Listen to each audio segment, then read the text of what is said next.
扶苏啊，你听哥的，只要你一声令下，蒙恬率30万大军直奔咸阳。陛下，我没有啊。他回谤我呀！他在回谤我呀！杀到咸阳宫，逼着始皇帝将皇位传给你，他丫的敢说个不字吗？几日前，扶苏因焚书一事与始皇大吵一架，被关入天牢反省。今日本打算来看看扶苏有无悔改，却听到如此炸裂言论。李氏身为人子，岂能弑父？更何况身为皇子，岂能篡位？再者，身为人臣，岂能弑君？你特么读书读傻了吧？你这不是谋逆，也不是篡位，你这是在解救大秦于水火之中。这大胆贼子，竟然说朕的百姓生活在水火之中！我知道现在大家都在骂父皇，但是他们懂个的儿，什么千古一帝，在嬴政面前都得靠后。他是前无古人，后无来者，无人能比。不要被那些腐儒思想给蒙骗了。前无古人，后无来者，不错不错。等一下，他刚才称呼朕为嬴政。大胆逆匪，竟然敢直呼朕的名讳！古往今来，始皇帝是第一个做到一统天下的人，做出一些错误的判断也是在所难免的。但在我看来，天不生嬴政，华夏万古如长夜。你听听人家说的，天不生我嬴政，华夏万古如长夜啊！此人懂朕啊！李氏，您既然这么推崇我父皇，为何还要教我行那谋逆之事？嬴政要死了，下次东巡的时候就会死在东巡的路上。陛下，朕要死了，还会死在东巡的路上？这怎么可能？此人危言耸听，意图教唆扶苏公子谋逆，请允许我去将此贼斩杀。站住，给朕回来！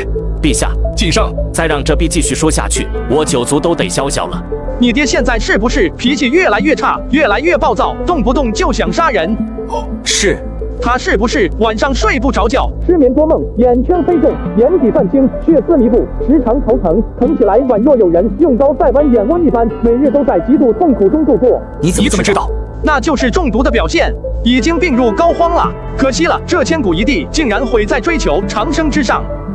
那些丹药有毒，等你出去以后，找一粒丹药磨成粉，喂给小动物，比如麻雀、家禽之类的。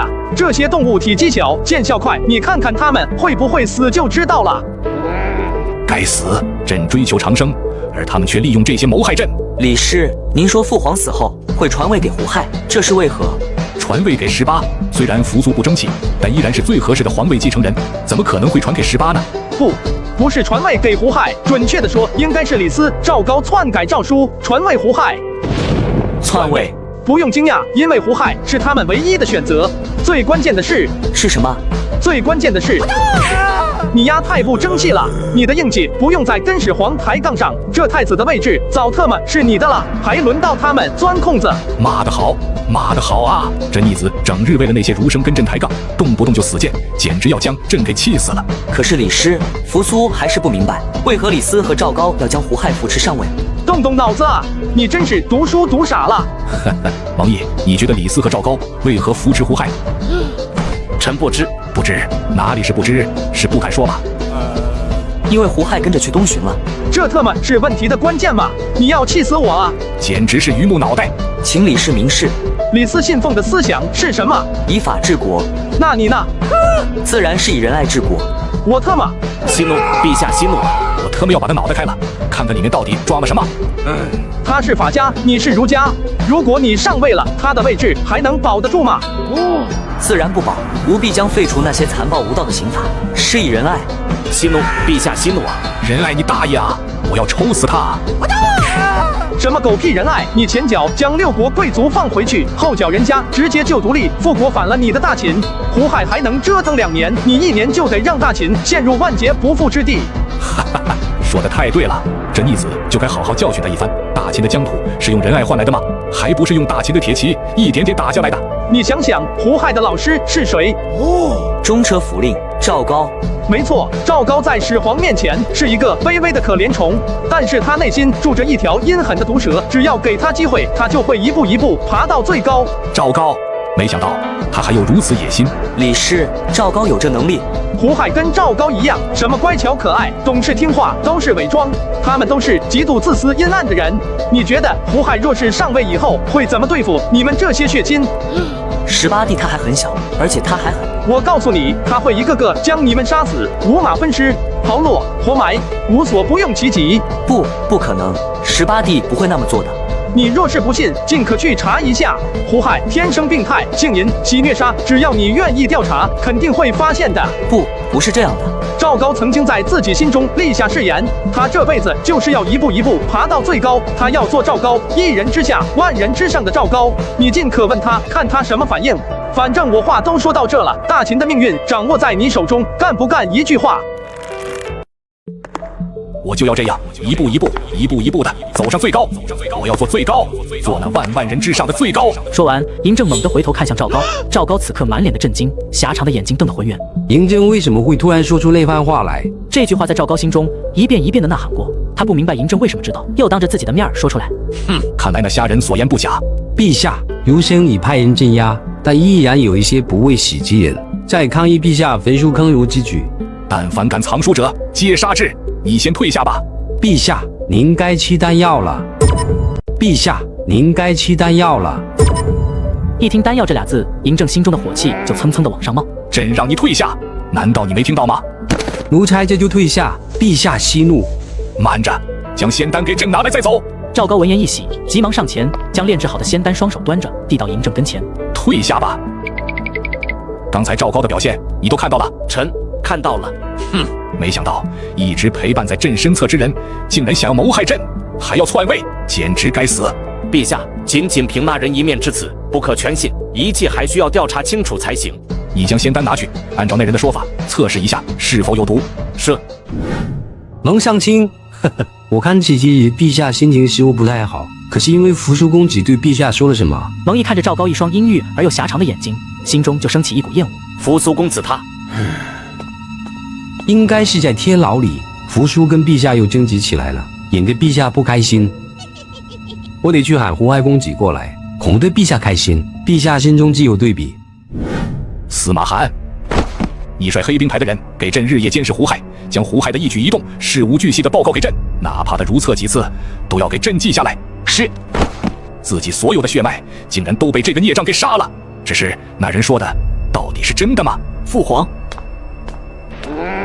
孽障，给朕跪下！父皇，儿臣知道您这几日劳累，特意让人给你做了喜欢吃的饭菜。孽子，朕让你跪下，你竟然还忤逆朕的旨意！来人，拖下去，杖30。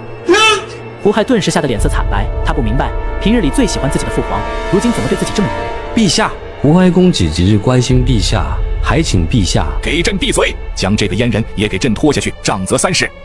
父皇，不要啊！父皇，我错了。胡亥知道错了，父皇。老是，父皇今日为何啊？往日父皇最喜欢我了。我也不知道，但陛下最近10日脾气越发暴躁，身体也每况愈下，待过几日应该就会好一些了。看来得通缉那些方士，加大药量了。朝堂之上，诸多大臣依然在反对嬴政焚书抗儒。退朝以后，嬴政脾气很是暴躁。陛下，昨日按照您的吩咐，将丹药碾碎，喂之蚂蚁、麻雀、家禽。蚂蚁食用之后，不出片刻便已死亡，而麻雀则1个时辰后死亡，家禽3个时辰后死亡。剖开脏腑，且已乌黑，乃中毒之兆。混账东西，竟然敢谋害朕！该死！这些人都该死！朕给他们无数赏赐，金银珠宝从不短缺，却用这种毒丹来害朕。陛下息怒啊，龙体为重。蒙爱卿，你要帮朕遍寻名医，寻找解毒之法，否则朕大限将至。陛下，臣一定竭尽全力搜寻天下名医，为陛下解毒。那牢狱之中乃是何人？此人名曰虾人，祖籍邯郸，于2旬之前入咸阳，曾多次进勋贵之家自荐当客卿，却因才疏学浅，被拒之门外。因恼羞成怒，于士大夫李明府上大闹宴席，而被关入天牢。哼，才疏学浅，真是可笑。他们榆木难识明珠，差点让朕失去了这位大才之人。走，跟朕再去一趟天牢。还来了？朕的牢房准备好了吗？谁特么敢给你安排牢房？回陛下，臣已让人将扶苏公子隔壁的牢房收拾干净。扶苏出去以后，你得请我吃大餐。必然会好好款待先生的。我要吃牛肉。耕牛乃民之根本，不可食用。我要吃猪肉。炙肉腥臭，怎可让先生食之肉？我不管，反正我要吃肉。有青楼或者教坊司马，我小兄弟的幸福你得给我安排喽，我好歹算你的军师了。先生，吾等乃是读书人，岂能如此放浪形骸，有伤风化？我又不是读书人，不去青楼赏我几个美女不过分吧？以先生的才学，可配得公卿侯爵之女。无所谓，我就要美女，越漂亮越好。有欲望是好事，越是有欲望，就越是好掌控。先生，扶苏还是无法理解，为何我继承皇位，还不如胡亥坚持的时间长。扶苏，你长脑袋是做什么用的？陛下，臣觉得虾人所言极对，世人觉得陛下是暴君，乃极片面。深思之后，陛下您才是有史以来的明君。人精。你觉得朕在乎这些吗？有事启奏，无事退朝。臣有事启奏，黄河决堤，汴州区域受灾严重，百姓流离失所，已有许多流民，请陛下下令赈灾。此事应当立即开仓放粮，救济灾民。冯姐，此事就由你来负责。遵命。恳请陛下结束焚书之举。若是陛下再一意孤行，必然会被钉在历史的耻辱柱上，受日后天下人辱骂。请陛下收回成命，结束焚书。焚书乃乐行，更是断绝文明传承之举。若无书籍传世，世人愚昧，怕会倒退回茹毛饮血的野人时期。罪魁祸首乃是陛下。陛下，此乃暴君之行，陛下也不想使官记下之一笔，让您恶名流传吧。你们说朕是暴君，你们刚才说朕乃暴君。陛下宁灭六国，手中沾染百万之血，不是暴君是什么？以数十万百姓修建长城，建造秦皇陵，建造阿房宫，此不是暴君又是什么？若陛下还有自知之明，应当实行儒家仁爱之举，以德治国。尔等住嘴！以仁爱治国，难道要用仁爱来感怀仇恨大秦的六国百姓吗？尔等只会纸上谈兵，根本不明大秦国情。那还不是因为李斯你是法家之徒，更是儒家之叛徒，所以你主张以法治国，满足一己私欲，祸害的是天下百姓。住嘴！尔等辱无师，当诛！哼！莫非李丞相还想对本官用私刑不成？一众儒生纷纷瞪着李斯，似乎随时要跟李斯开战。哼！尔等说朕是暴君，是昏君，是将六国的罪孽都施加在了朕的身上吧？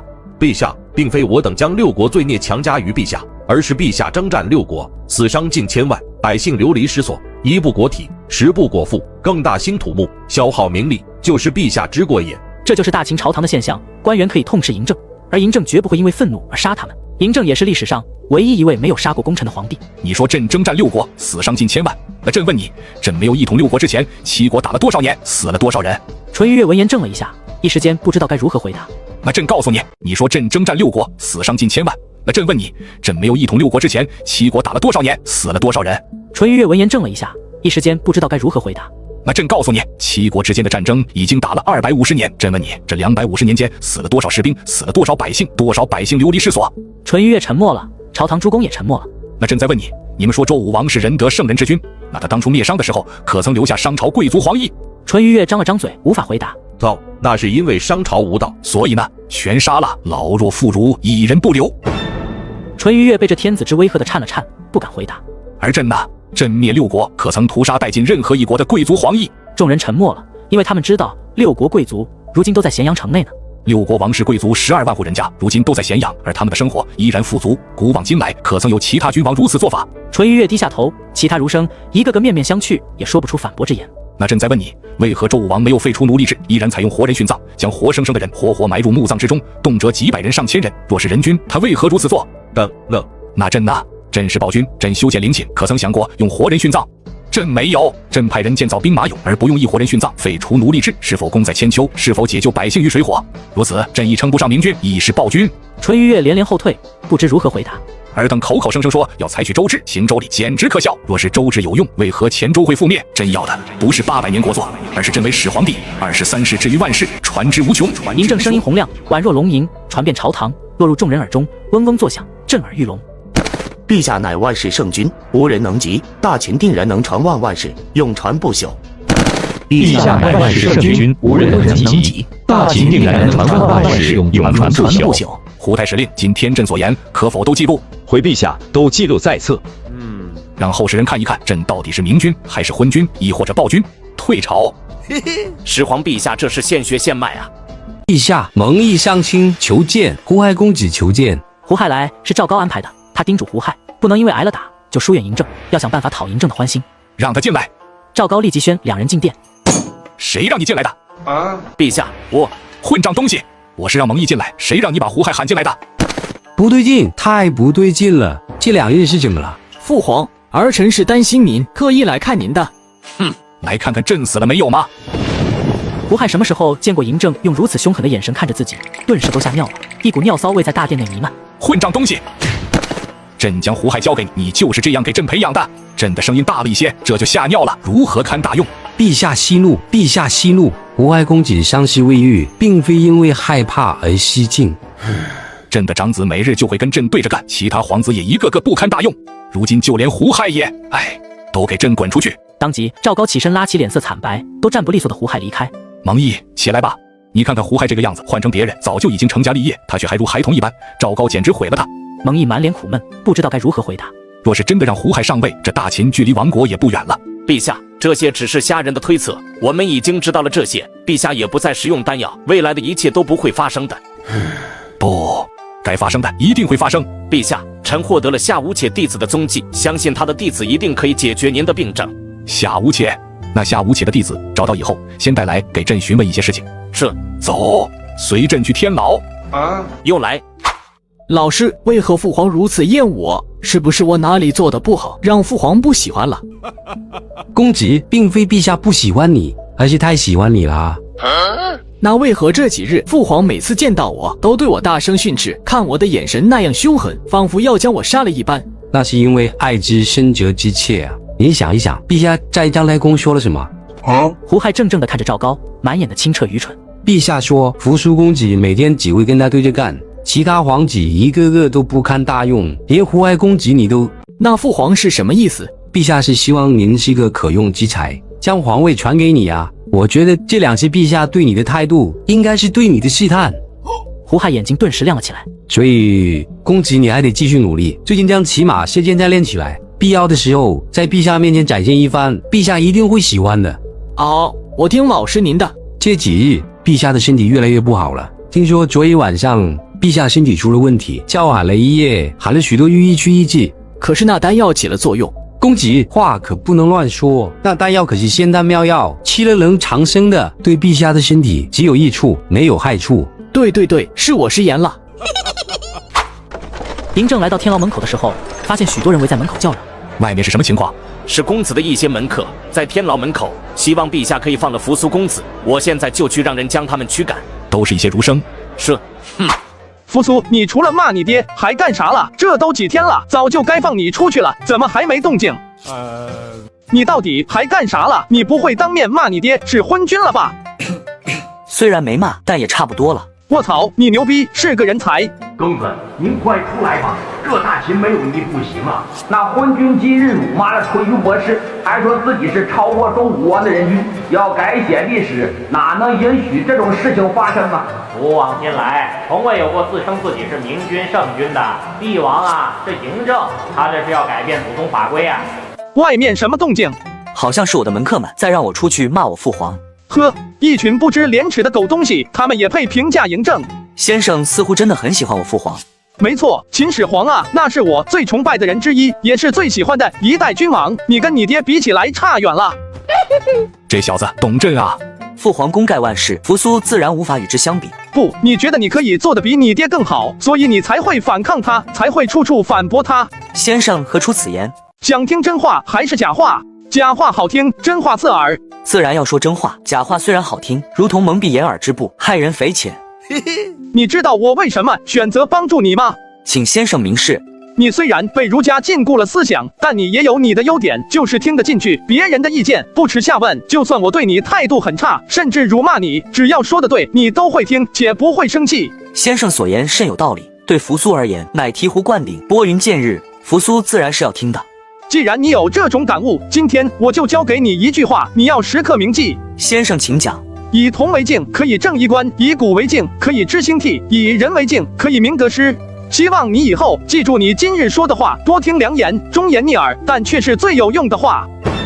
说得太对了，以铜为镜，可以正衣冠；以古为镜，可以知兴替；以人为镜，可以明得失。朕何尝不是如此？快拿竹简和笔墨来。扶苏啊，你这个人其实是很骄傲的，对吧？扶苏自然是有自己的骄傲，但绝不骄纵蛮横。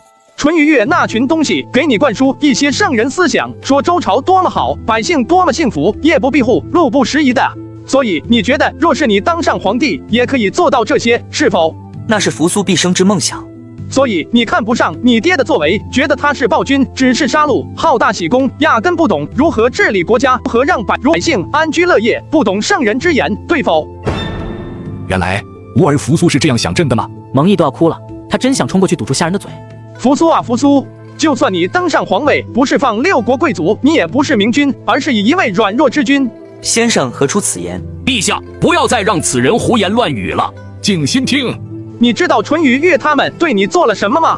他们教我之事，是无之师，犹如先生对我一般。行了，我真的谢谢你，别拿他们跟我一起相提并论，我觉得恶心。淳于越给你灌输仁爱思想，让你礼贤下士，广收门客，让你屡次跟嬴政进谏。去之前，你不知道嬴政会生气吗？劝谏之前，你不知道自己会让嬴政难堪，下不来台吗？但淳于越他们跟你说，读书人当如此，为天下百姓而死谏，虽死犹荣，名留青史。所以你去了，这是在压榨你的底线，让你成为只听他们话的傀儡。给你讲周朝的辉煌，给你描绘出一个盛世，你登基以后就会按照他们设定好的理想方向去发展，而你就活生生成了他们的傀儡。而你在以后朝堂之中跟他们持有反对意见的时候，他们就会用先贤先圣那一套来打压你。若是你还不同意，他们就用死谏这一套来威胁你。到时候朝堂之上都是他们的人，他们死名留青史，而你将披上一个昏君庸君的名声，遗臭万年。你说你有什么政策可以推行下去？而这些腐儒又有几个是治国之才？到最后你耳目仅停留在朝堂之上，他们说什么你就听什么，你还能有什么成就？不对，不是这样的，不是这样的。可他说的无法反驳，根本无法反驳。可恶，真是可恶啊！这群腐儒竟然怀揣着这种心思，简直该死！朕竟然都没有察觉到，这下人果然是大才之人啊！陛下，扶苏公子定然不会如此的。芒毅啊，你也不用护着扶苏，那下人说的对不对？你心里不明白吗？好好听着吧，下人这是在骂醒扶苏呢。沉默了许久，扶苏许久才缓过神来，经过刚才番内心挣扎和天人交战，显得有些疲惫。敢问先生，那扶苏该如何做，才能不被掌控，才能脱离他们的思想禁锢？你还算没到不可救药的地步，很多人被儒家思想囚禁一生，终其一生无法脱困。扶苏，请先生赐教。儒家思想对于百姓而言是启蒙的思想，若人人都熟读圣贤书，那天下会太平许多。若是可以做到，那岂不是人人皆圣贤，知礼义廉耻，即可达到夜不闭户，路不拾遗，天下大同了？其一，竹简和帛书太过麻烦，不方便携带，不方便储存，不适合推广。其二，就算天下人人都读书，知礼义廉耻，也并非可以达到夜不闭户，路不拾遗，因为人心自私，有善有恶。问他是不是有更简洁、方便储存文字的方法？那该如何不被各家学说的思想所束缚？其实就在一个用字，比如秦孝公善用商鞅变法，你父亲利用李斯之法管控大秦；又比如你所想利用儒家思想让百姓安居乐业。你用谁的思想都可以，只不过要让这些思想成为手中的工具，而不是限制你的枷锁。诸子百家的都应该为你服务，为大秦服务，是帮助你治理国家的工具，仅此而已。才，汝之所想，亦是朕之所想。诸子百家皆为朕所用，有用者留之，无用者弃之，此乃帝王之道。帝师，此乃帝师啊！此人为扶苏师，大秦有望矣。谢先生教诲，扶苏定当好好思索，明悟其中道理。淳于越那群腐儒，你不用担心，有我在，他们掀不起什么风浪。若是他们这群人执迷不悟，不愿为公子手中利刃。先生大义，不过先生是邯郸人，又姓赵，怕是赵国人吧？为何如此愿意帮助大秦？可有原因？大秦是第一个大一统的王朝，它存在的意义超乎你的想象。它让华夏民族从此凝聚，书同文车同轨，让华夏成为一家。只可惜大秦啊，祖龙啊，有太多的遗憾。遗憾，大秦天下一统，我父皇建下丰功伟业，完成了历代先祖的大愿，还有何遗憾？有太多了。遗憾？大秦可还有遗憾？而朕的遗憾又是什么？你可有遗憾？遗憾有吧，未能阻止天下战火，未能让百姓安居乐业，未能阻止父皇焚书，太多了。果然是读书人，一张嘴就是一堆假大空。那先生可有遗憾？比如那一位不杀功臣的千古一帝，征战六国一统天下，却被腐儒骂成暴君，殚精竭虑的为大秦奉献一生，却孤独的令人感到窒息的皇帝秦始皇。此子如此懂朕吗？父皇一直这么孤独吗？应该是吧。小时候自己还会去陪父皇，但随着年龄的增长，跟父皇的矛盾也越来越多，见父皇的时间也越来越少。渐渐的，在扶苏脑海中，那道身影逐渐变得孤独，在偌大的章台空里，千古一帝的秦始皇身影却显得那么渺小。还有那手握30万秦军精锐却无半点反意的大将，蒙将军忠心爱国，绝对不会背叛大秦。我蒙家誓死效忠大秦。寡人相信蒙恬。为什么虾仁要说蒙恬手握30万大军毫无反意？难道说蒙恬应该造反？是那史上第一位帝国丞相，却因为一念之差，最后导致全家惨死，还落得身后骂名的李斯。先生为何如此说？李斯全家惨死，虾先生说的应该是李斯和赵高篡改诏书，最后被清算，落得全家惨死的下场吧？极有可能。是秦国历代君王耗费无尽心血，奋六世之余烈，以始皇之手一统天下，却落得2世而亡的大秦。此言一出，扶苏脸色惨白，隔壁的嬴政也立即站了起来，满脸惊容。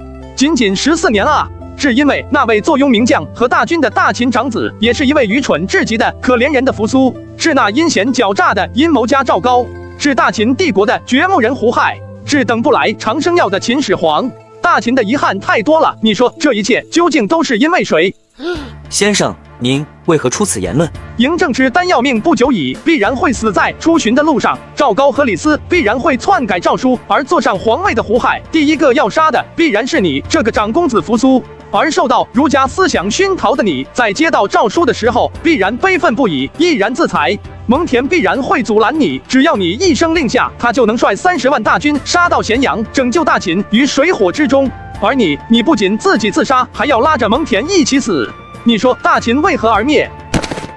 不可能，不可能！陛下，朕了解李斯，他跟你和蒙恬不一样，李斯所效忠的是权力。若赵高以权力诱之，李斯定然头脑发热，而后篡改诏书还不行，扶苏不死，就还有翻盘的机会，大臣们也不会同意。所以最好的办法就是以朕的名义赐死扶苏。而你们蒙家自来支持长公子扶苏，蒙恬手握30万大军，一切都还有翻盘的机会。但扶苏受到的思想教育必然会决然自裁，所以虾公子这几日所说的一切都说得通了。他为什么要改变扶苏，教导扶苏，训斥扶苏？因为一切的一切，只要扶苏再坚强一点，大秦就会有截然不同的走向。蒙毅听着嬴政的推断，心中也是震惊无比。以蒙毅对这些人的了解，基本上8、9不离10了。陛下，难道真的有人可以看到未来历史的发展？别人朕是自然不信的，但若是虾先生，朕深信不疑。虾先生，当为吾师也。听虾先生一番言论，亦犹如醍醐灌顶，惊为天人，五体投地。先生，可有解救之法？不是已经给你了吗？多谢先生，若我为国君，定让先生为相，给先生封侯。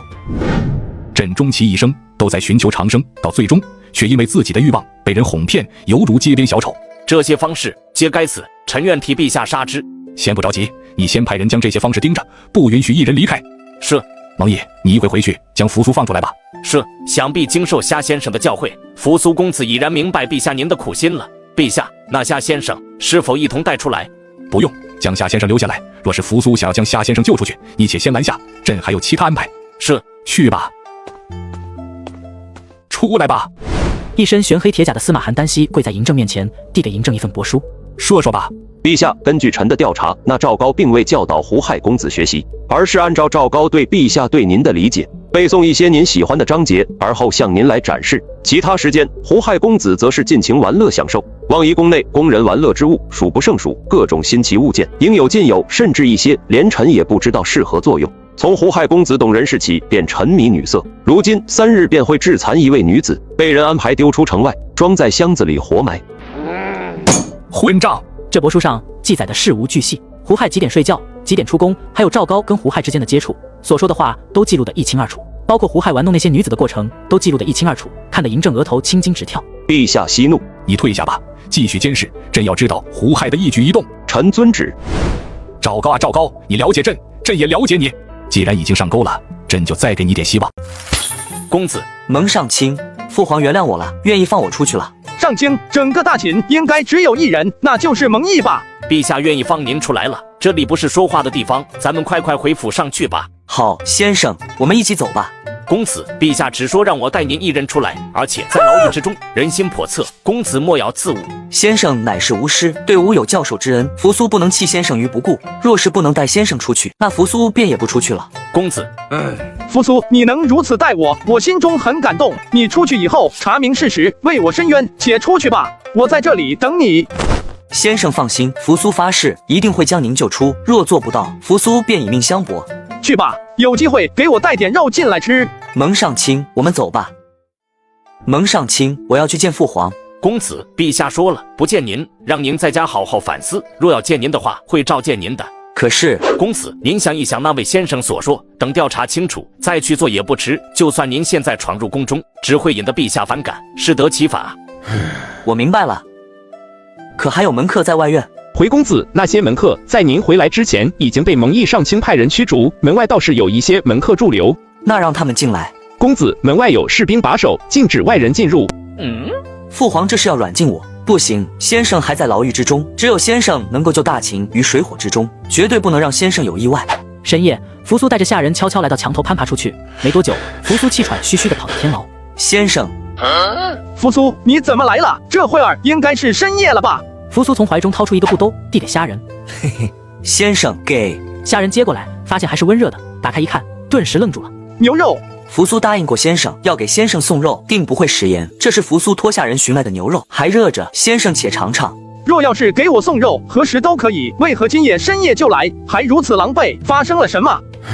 什么都瞒不过先生，我被父皇软禁了。软禁？被软禁以后，我怕无法外出，答应先生之事，扶苏必然做到，则翻墙而出，为先生送来牛肉。你翻墙出来，就是为了给我送牛肉？是啊，我答应过先生的，君子一言，承诺必做。扶苏这傻孩子太实诚了，这样的人不适合当皇帝啊。嬴政的身体每况日下，朝堂之争也日渐激烈。嬴政为了保护你，必然会将你贬到边关去长城督军。如有意外，你就可以率领30万大军返回咸阳。这应该就是嬴政软禁你的原因。等你解禁之日，应该就是你被贬之日。你若想救我，寻蒙毅，这一切都是在为了保护自己。原来父皇如此关心我。蒙毅受到父皇指令，软禁我就是他安排的。荀礼斯怎么样？他是丞相，更掌管刑法。不可，李斯跟你有先天的敌对，你找他反而会让我陷入危险之中。那找冯去疾呢？他也是丞相，权力也足够。冯去疾源自于道家，到了如今关键的时候，冯去疾不会贸然出手。那我去找纯博士，他一定会帮我的。你还没明白吗？嬴政的意思就是不让你再接触儒家这群人了。你还去找淳于越，是嫌你父皇不够生气吗？还是你嫌我死得慢？先生，那我该怎么办？请先生明示。扶苏，你身为大秦长公子，嬴政都需要想方设法来保护你了。你想想，如果曝光出来，我一个小喽啰，我能活多久？你找一下咸阳城的内史，亦或者内史麾下的官职人员，不必找太大的官职。扶苏明白了，扶苏现在就去办。不要自己去，最好也别用你府上的下人，找一个不起眼的人去办。好，我这就去安排。扶苏啊，扶苏，兄弟，我可是为你操碎了心啊！寝宫内，嬴政不断发出一阵阵痛苦的嘶吼，丹药不仅有毒，还有成瘾性。突然戒断，那种滋味宛若万重蚀骨，极其难熬。司马寒，出来吧！陛下，您何事？天牢传来消息，扶苏今日让下人买来牛肉，随后带着牛肉翻墙而出，去往天牢，将牛肉给虾人送去。算他还有点良心。司马寒将天牢内扶苏和虾人2人的对话一句不落地念给嬴政。嬴政深吸一口气，拿出匕首，又在手臂上划了一刀。陛下。嬴政蹙眉思考，如今他只有这种方法才能够缓解痛楚，保持清醒。没想到仅仅是听扶苏只言片语中的信息，就可以推断出这么多，实在是令人惊讶。继续做你的事情。是。上朝，百官跪拜。听说昨日嬴政晕倒，并且半夜痛苦呼喊，始皇的身体已经到了风中残烛的状态了吗？所有人都在思考。陛下，臣听闻昨日陛下昏厥，甚是担忧陛下安危，更担忧大秦未来。如今陛下尚未立下储君，臣恳请陛下为大秦着想，立下储君。众人闻言，面色大惊，纷纷看向蒙毅和嬴政。若陛下有意立下储君，臣斗胆推荐扶苏殿下。古往今来，皆是立嫡长子，扶苏公子为嫡长子，符合礼法，且熟读诗书，受百姓爱戴，是储君的最合适人选。扶苏由他当储君，实行分封制吗？若立储君，臣斗胆推荐公子高。公子高宅新仁厚，体恤百姓，有治国之才。虽非嫡长子，但臣以为君王治国，应当择其优，而非择其长。凡可使国家强盛者，皆为优。绝对不能让嬴政将目光转向其他公职，应当让胡亥公职展露才行。你这欺师灭祖之徒，休要在这里胡言乱语。自古以来，祖宗礼法便定好了，是传嫡不传术，传嫡不传长。只有嫡出长子才有资格继承祖业。扶苏公子成为储君，合理合法合规，无人能驳。这扶苏公子有大才，可治国，可治军，更是仁德之君，定然能让大秦繁荣昌盛。可路不拾遗，夜不闭户，天下大同。这话几乎跟在牢中扶苏所说如出一辙，果然是你的思想。就凭想要执行分封制这一点就不行。朝堂诸公，你一言我一语，争斗激烈。住嘴！难道你们觉得朕命不久矣吗？朕还要活100年、1000年，朕还要看朕的大秦万世长存，何须立太子？陛下，你在隔壁守着，要是露馅，朕唯你是问。臣遵旨。昏君，实在是昏君！焚书之举，此乃暴行，简直毁了人族千载传承，罪孽，罪孽啊！不想挨打就别喊了。这暴君如此行径，难道就没人能制止得了他吗？人家是皇帝，整个天下都是他们的，谁能拦得住？哎，你也是焚书被抓进来的？不是。昨日我听说始皇陛下身体不行了，估计也该到了换位皇帝的时候了。下人闻言立即来了精神，从怀中撕下来一块牛肉递过去。这位先生可有什么具体消息？牛肉，看来你在牢中的生活不错。有点关系，家人从外面送来的。我觉得扶苏公子挺好的，他是儒家学徒，且为人正直。若是他上位，大秦必然会一片欣欣向荣。你所谓何时进来的？家中藏书，被李斯的人发现，而后我实在是忍无可忍，痛斥始皇陛下，被判入牢中，于明日腰斩于市。这时代的刑法真的是狠啊！隔壁的蒙毅见状，走出门去，对狱卒说了点什么。没一会，2个狱卒走过来，将一壶酒、一只烧鸡放在牢门口。喂，吃了最后一顿吧，好上路。这蒙毅会来事啊！下人看到酒肉，知道这是断头饭，更是放心了不少。来，你我相见恨晚，今日你我2人共饮此杯。好兄弟，一口闷。兄弟好酒量。兄弟，你觉得扶苏公子怎么样？在我看来，嬴政之子一个个犹如草包，无一治国之才。被人当着自己的面说自己的儿子都是垃圾，嬴政脸色变得难看起来。我的祖宗啊，您说话可悠着点吧，在您面前的可是始皇帝啊，不能当着面这么骂人家。为何如此说？皇室的宫廷教育皆是名师大儒，如何会不好？兄弟，普通人教育有一位好老师就足够了，但如何成为一位皇帝，你知道吗？没有人可以比朕明白怎么做一位皇帝。你会读书，别人也会读书，诸子百家的学子各有所长，为什么他们不能当皇帝？皇子跟着他们这群人学就能当皇帝了，差得远呐！嬴政不由正色，可笑的是，他竟然希望这群人替他教导出一位合格的帝王出来。你看哈，秦国之所以能够一统6国，乃是奋6世之余烈。在那个烽火连天的岁月，哪怕3岁孩童都知道要保护自己的国家，长大以后要么上阵杀敌，要么入朝为官，一展抱负。确实如此啊。而嬴政的皇子们呢，除了扶苏有点虚假的理想以外，其他几位皇子都那么回事吧？为何如此？生于忧患，死于安乐。明白了，全都明白了。始皇嬴政吞6国，一统天下。他几乎做到了这个时代所能做到的巅峰。然而嬴政的孩子呢？他们还能做什么呢？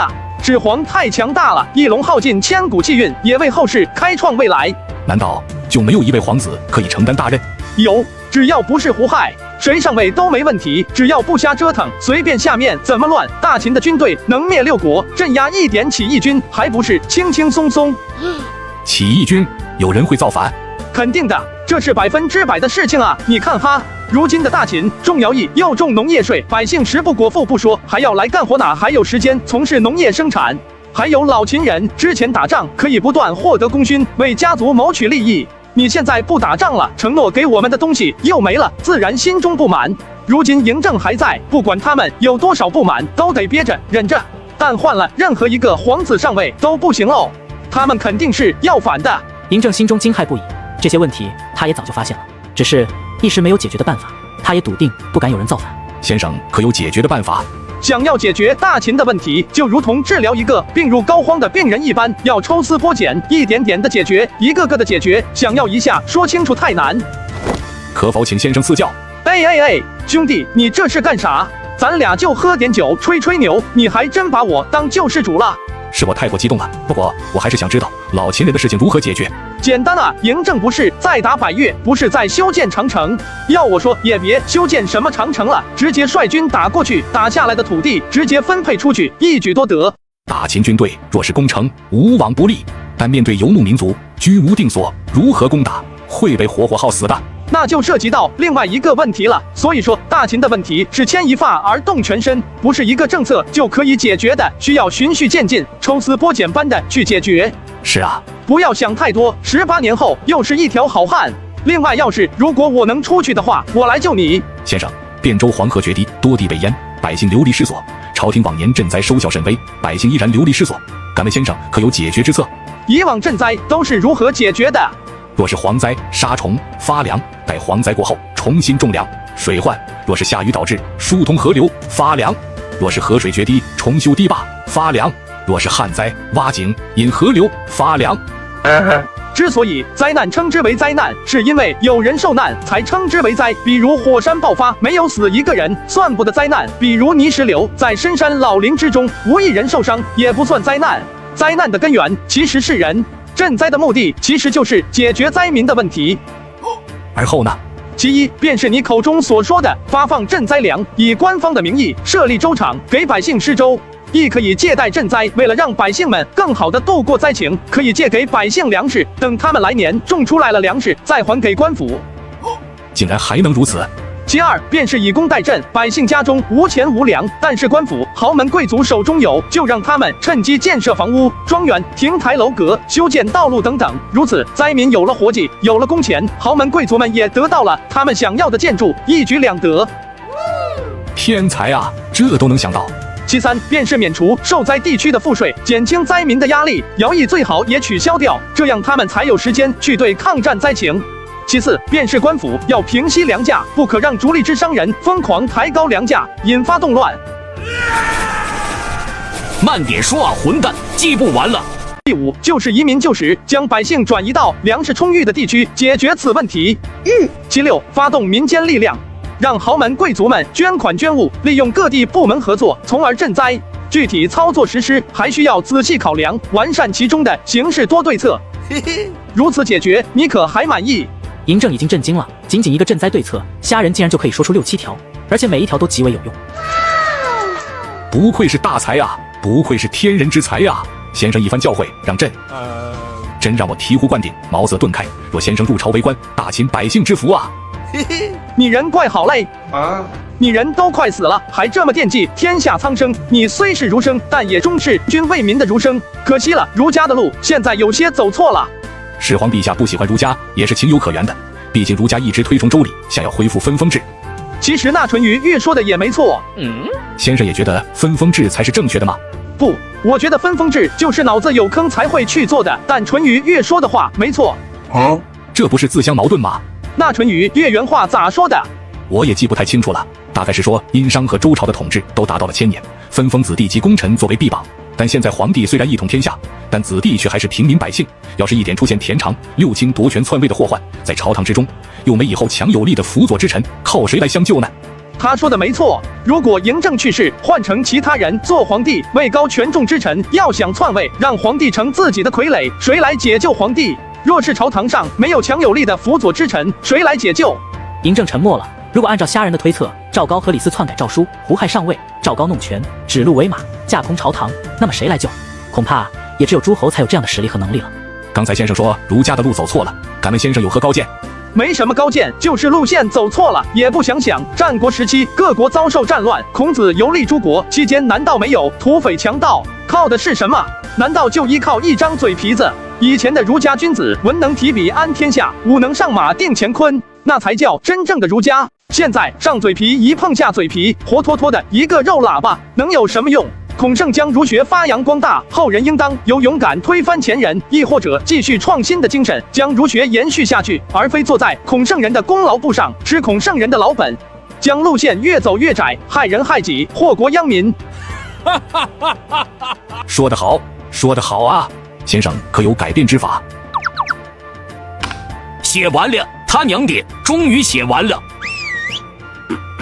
喂，走了，上路了。这么快吗？不用担心，按照先生所说，18年后又是一条好汉。你是我第一个朋友，也是第一个请我喝酒吃肉的朋友。你一路走好，在这个世界上，我还记得你。陛下，臣全部都记录下来了。你觉得这位先生如何？大才之人，当为重用。臣愿意将上卿之位让于先生。只要先生愿意入朝为官，就怕先生志不在此啊！督促公子这是天牢，您不能进来啊！无寻无事，谁敢阻拦？我操！扶苏是怎么跑出来了？快藏好，别被他看到寡人了。先生，宫中传来消息，我父皇重病，我要去宫中看他。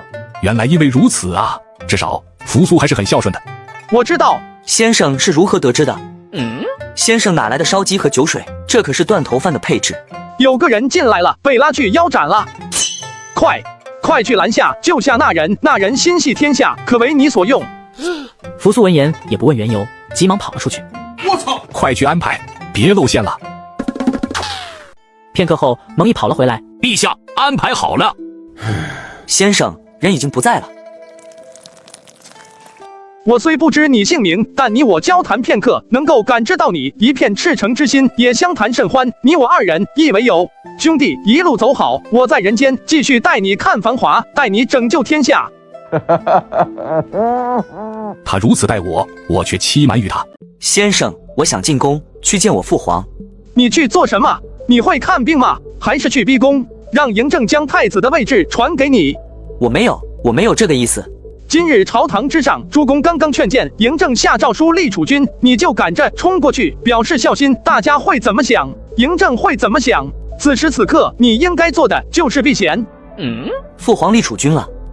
谁给你传来的消息说嬴政病了？是府上的下人。你回去以后好好调查一番，此人到底是什么来历？他在害你？怎么可能？他只告诉你嬴政生病了，却不告诉你在朝堂之上，嬴政被诸公逼迫立储君。嬴政暴怒，他的目的就是让你此刻违抗嬴政的命令，冲入宫中去找嬴政，引起嬴政的不喜，让你彻底没有立储的机会。扶苏脸色骤变，仔细想来，确实如此。先生，我还是决定去一趟宫中，只是告知您一声，父皇为君，亦是无父，无不能不管。你难道想要让大秦辛辛苦苦建立起的家业拱手让人吗？秦武王举鼎而亡，他以自己硬生生撞碎了大周国运。周朝亦是继承了殷商的遗产，才有800年的国运，唯有大秦没有继承任何国家的国君，是秦国历代先祖一点点积攒下来的家业。若你今日去了宫中，影响的不仅是你自己，更是整个大秦的国运。你如何选择？先生，我明白了。明白就好。可是成为帝王就不应该有感情吗？君王应该是孤独的，但是没人会享受孤独，难道君王就不应该有感情吗？君王也是人啊！站住！你去找秦始皇吧。真的吗？你要去找嬴政，但不是以看望你父皇的身份去，而是去谏言的方式。谏言？这样父皇恐怕不会见我。他一定会见你的。为何？因为我要你去跟嬴政谏言，阻止他继续焚书。为何？朕已经表明过了，这件事情谁也无法阻止，为何虾仁还要扶苏？我要你去跟嬴政谏言，阻止他继续焚书。先生，您怕是不知道我为何进的天牢吧？你就跟以前一样，硬气一点，拿出你的书生印记，就要阻止始皇焚书。先生也觉得焚书之举不合适？焚书解决不了问题，反而会激发矛盾。发现问题要去解决问题，赌不如输。我也这么认为。摧毁历史，毁灭书籍，乃是大罪，这是要做千古罪人的。你闭嘴吧！始皇烧的是儒家和诗书以及其他杂谈之书，民间只准流传医药、占卜、种植之书。他虽然焚烧，却从未想过断绝民之根本。另外，咸阳宫内都有备份，你以为是什么？哈哈，听虾仁骂扶苏真过瘾。那我去了以后该说什么？说解决焚烧之刑的方法，解决大秦诸子百家思想混乱、不受掌控的方法。扶苏不由得瞪大了眼睛，隔壁的嬴政也屏住了呼吸，仔细听着。想要解决这个问题的办法其实很简单，就是将所有的书籍送到一个官方部门进行审核，符合传播条件的允许传播。我说你的思想可以，你就可以；说你不可以，你连一个字都不能传不出去。如此一来，不仅给他们提供了思想宣泄的渠道，也管控了一些反对大秦的思想。好，原来如此。对呀，就是这个方法。好，先生大才啊！但是这样岂不是束缚了文化的发展，像是戴上了镣铐一样？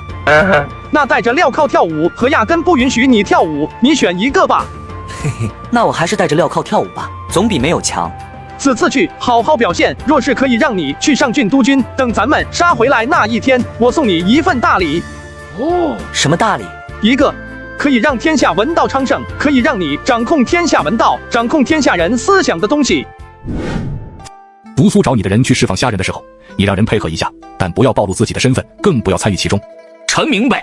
你觉得夏先生口中所说可以掌控天下文道的东西到底是什么？臣也不知。朕越来越好奇了，这夏先生究竟还会为我带来怎样的惊喜？父皇，焚书之举罪在千秋，父皇不可执迷不悟，请取消焚书之举。让扶苏进来。父皇，儿臣请求父皇结束焚书之举。书籍乃至人族文化传承之源，若都被焚烧，我人族文明的结晶被毁，历史将会倒退，人族文明也会倒退。请父皇结束焚书之举。朕让蒙毅将你放出来，可不是为了让你来跟朕继续说这些的。难道在牢房之中，你还没想明白？父皇，儿臣思考了，就是因为思考，才不惜冒着被您再度关押牢房的风险，也要来阻止您犯下大错。放肆！你是说朕做错了吗？是不是朕还要跟你道歉，跟天下人道歉？陛下，扶苏公子不是那个意思，我相信公子一定是想明白了什么，所以才来面见陛下的。扶苏，朕给你最后一次机会，好好说清楚，否则的话，朕就再次将你打入天牢，你以后也不要再出来了。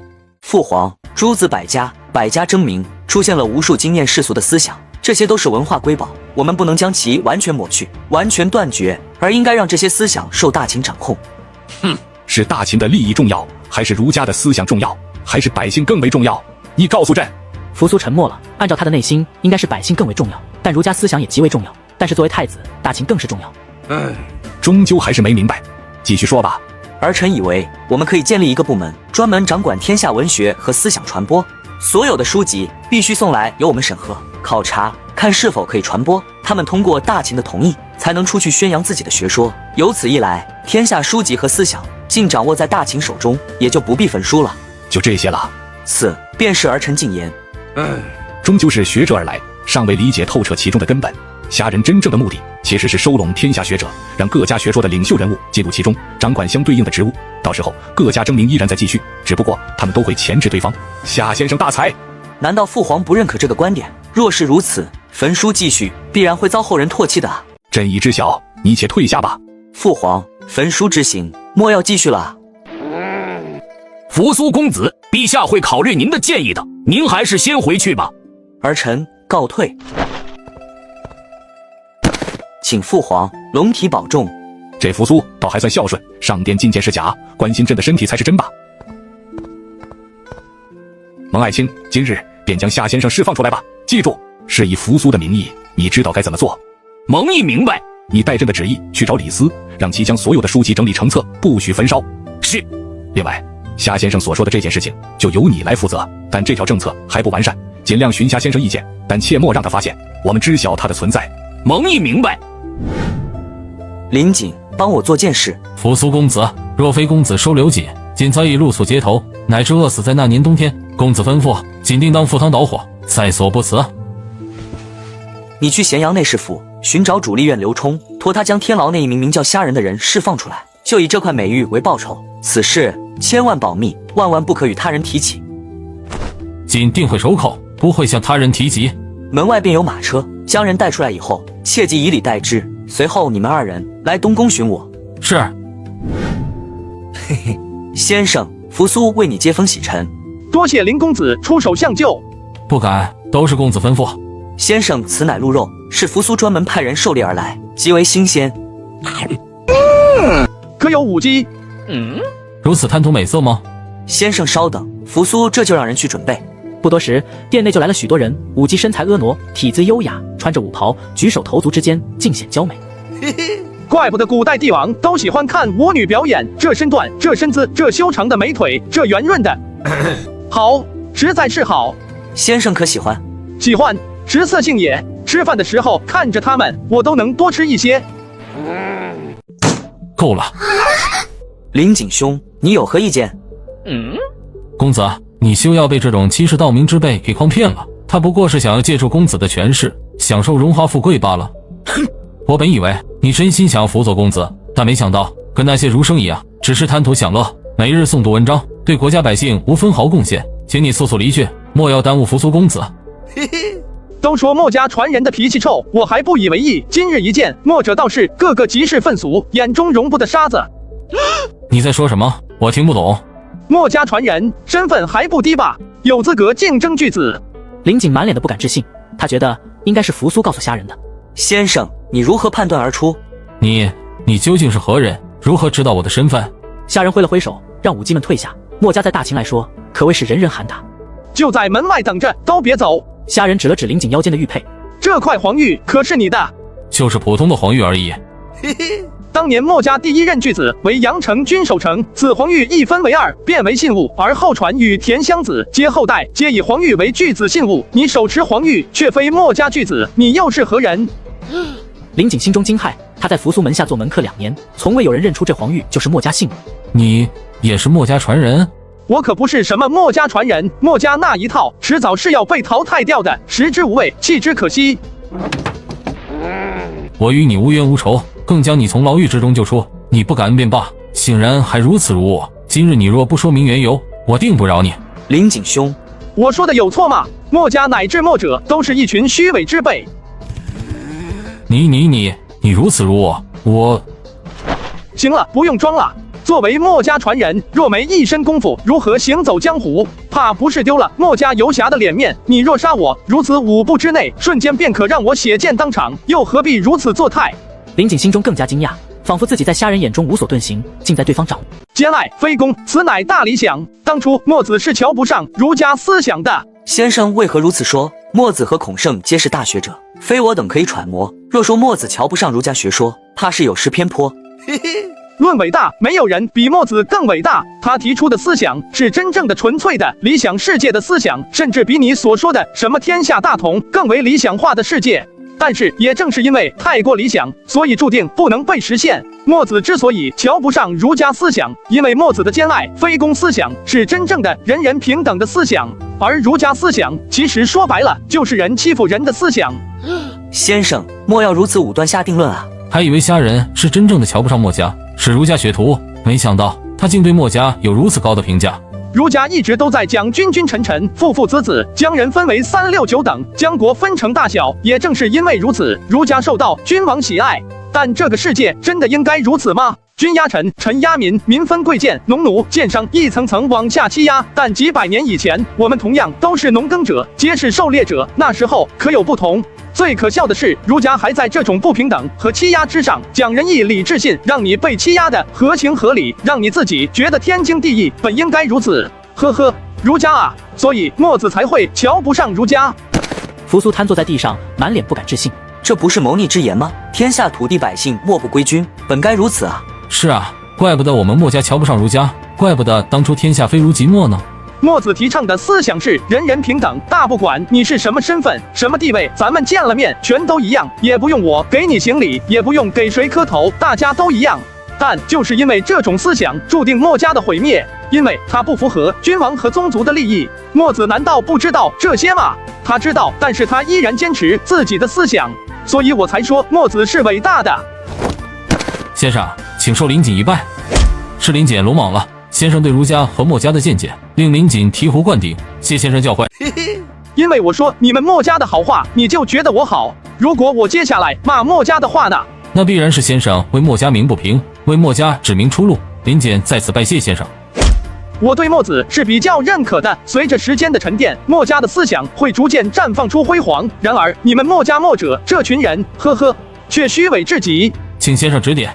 你们老祖宗都说了，兼爱非攻。这是大爱，去爱每一个人，平等的去爱，不分等级。然而你们墨家分裂出了掌权者巨子，分裂出了长老，分裂出了墨者，分裂出来了游侠。都说非攻了，你们却采用最激烈的手段，参与到每场战争之中，站在你们认为对的一方。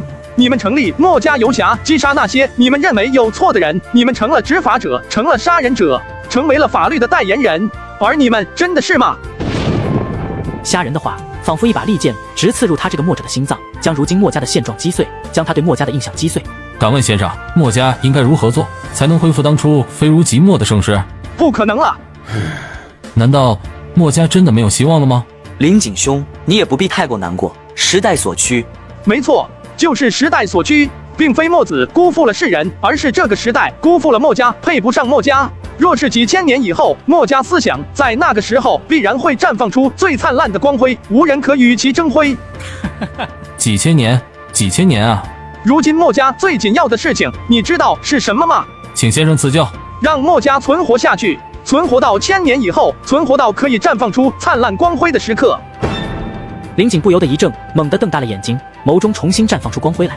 是啊，现在最紧要的事情，莫过于让墨家存活下去。若是墨家就此灭亡了，传承就彻底断绝了啊！1000年光阴，沧海一粟，不过转瞬间，浓缩在历史中，不过短短几页。请先生赐教。我愿意给你一个让墨家存活下去的方法，你可愿听？姐，愿听。扶苏乃大秦长公子，按照儒家法制来讲，他应当是大秦的继承人。既然可以如此谈论储君之事吗？下人恐怕所图非小。若扶苏公子为秦二世，你若挟墨加重，支持扶苏公子，后世必有你墨家一席之地。林锦愿辅佐扶苏公子，还不叫主公？林锦拜见主公。扶苏的林锦相助，犹如虎添翼。谢先生指点迷津。外面的美女们应该等急了，都进来吧。先生为何如此纨绔的模样啊？要发扬墨家，先收起你们苦行那一套，反对娱乐。娱乐也是人类文明进步的重要因素之一，跟书籍一样，也是精神食粮。来，接着奏乐，接着舞。公子，你怎么可如此奢靡，在东宫中圈养舞姬作乐？若是让人知道了，定然会弹劾你。如今诸多大臣正在上奏推举储君人选，你怎可在此时懈怠？蒙上卿不要挡着我，我都看不到了。这些是我喊来的，你们别停啊！接着奏乐，接着舞。都给我滚出去！我本以为你是忠良之士，所以公子才如此看重你，没想到你竟然如此蛊惑公子，贪图享乐。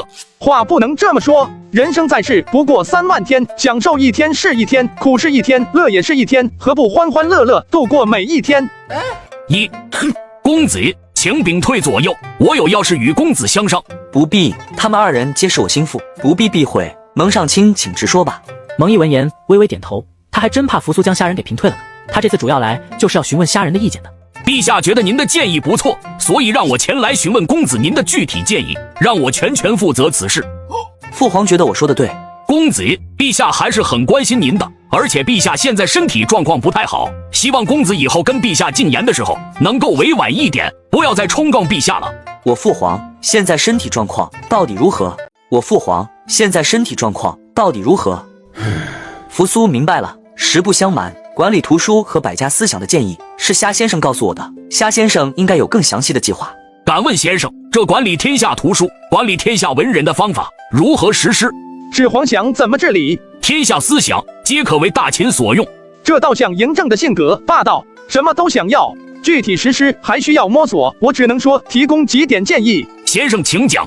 首先，应该专门建立一个管理天下读书人、掌控天下文道的部门，我给其取名为翰林院。翰林院，翰林院的作用有很多，可以让翰林院为皇室宫廷掌控安置各种人才，比如文学、经义、卜、医、书画、乐等等之类的，也可以召集天下文人进行修订史书、考证实录等等，更可以成为天子私人密诏的起草者，也可以作为朝堂之上官员选拔的人才库。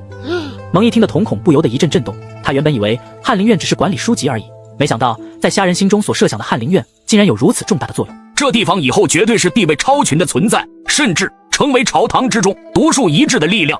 这不就是我心中所想的地方吗？让读书人有地方施展拳脚，更可以为朝堂筛选人才。先生果然是大才啊！虾人不仅对莫儒两家极为了解，竟然还对朝堂有如此深刻的研究。还有什么是虾人不知道的吗？说完作用，我就跟你讲讲如何掌控天下读书人。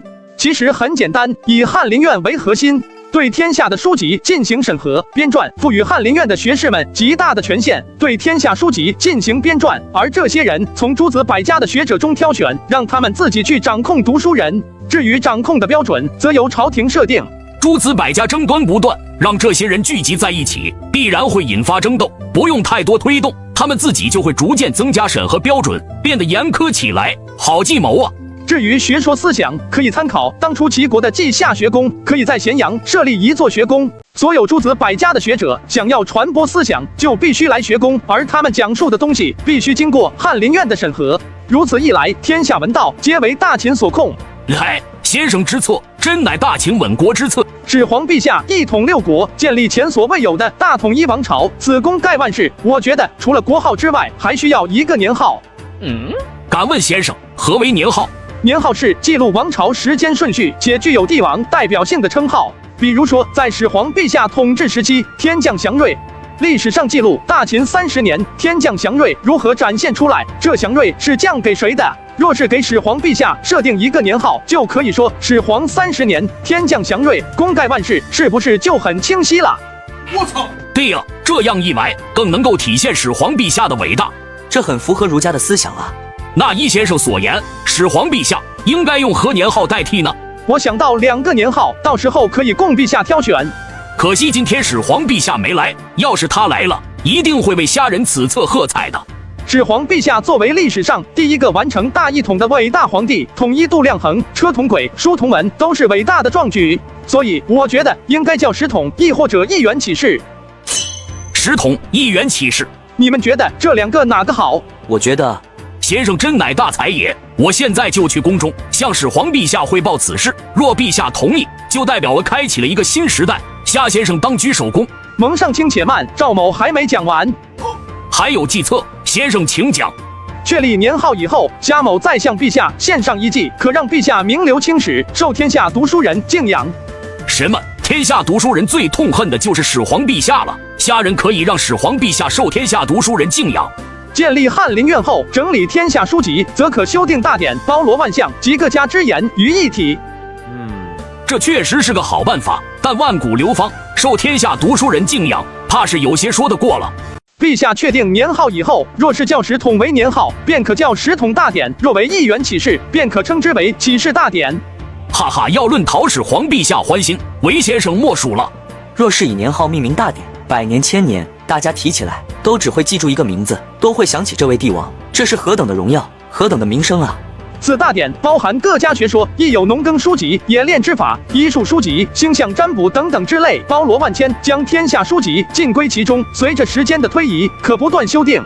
此书将流传万世，修订此书者也将功盖万世，被世人铭记。虾先生，您这脑子到底是怎么整的？此一策定会让陛下龙颜大悦，一是功盖千古的大事。蒙毅代陛下，代天下百姓，谢先生献计，先生之名必千古流芳。先生此策为人族文明流传承，为天下读书人留典籍，此乃大功德。扶苏拜谢先生之恩。先生于天下人有恩，谨意拜谢先生。对于林景来说，这大典的意义太强大了，因为墨家著作必然也可以被选上典籍，如此一来，墨家思想也可以流传后世了。我只是献策，能做到的天下只有一人，那就是始皇陛下。我这就去向陛下汇报，陛下必然会嘉赏先生的。蒙上卿，请留步，我有一事相求。先生请讲，蒙毅定当义不容辞。我想求蒙上卿帮我寻一人。蒙毅闻言立即想到了什么，表情变得怪异起来。我在牢狱之中遇见一人，虽年岁相差较大，相识时间甚短，但我2人依然是将对方视为知己。此人因私藏书籍入狱，被判处腰斩于世，但此人胸怀天下，行刑前期亦希望为国分忧。我甚是敬佩此人，但可惜不知其姓名，劳烦蒙上卿帮我查询此人，看是否有人为其收尸入葬。我想前去悼念一番，若是无人替其收尸，我愿前往为其安葬，以表心中敬意。这个人不就是始皇陛下吗？这怎么查？我怎么说？蒙上卿能查到此人否？那个具体情况还需要我回去调查以后才能知晓。那如此就劳烦蒙上卿了。蒙毅拱手行礼，对扶苏和林景告辞以后，就快步离开。快进来，接着奏乐，接着舞。陛下，陛下，蒙毅有要事禀报。蒙爱卿，何事如此焦急？陛下，我刚从公子府上回来，那家先生为我详细讲明了如何掌控天下文人的方法。快讲来。臣斗胆，请陛下允许臣坐下，一边说一边用锦帛记录。真准了。2人都坐下来，都手持狼毫笔。随着蒙毅的讲述，2个人都低头记录着。说到精彩之处的时候，嬴政忍不住为之喝彩。夏先生果然有大才，若朕得夏先生相助，必有如虎添翼啊！陛下，夏先生还提了另外一条建议。快说。夏先生提出了年号之法。善，大善啊！真不知道这夏先生脑袋是如何长的，竟然可以想出如此精妙的想法。蒙毅闻之失言，也曾说了跟陛下一番的话。好奇先生的脑袋是如何长的，竟然有如此大才。蒙爱卿可不要好奇夏先生的脑袋，那可是大秦之宝啊，得好好放在夏先生的脖子上，才能发挥出最大的用处。陛下，那时统和议员起事，哪个更合适？亦或者明日早朝，让朝堂诸公集思广益。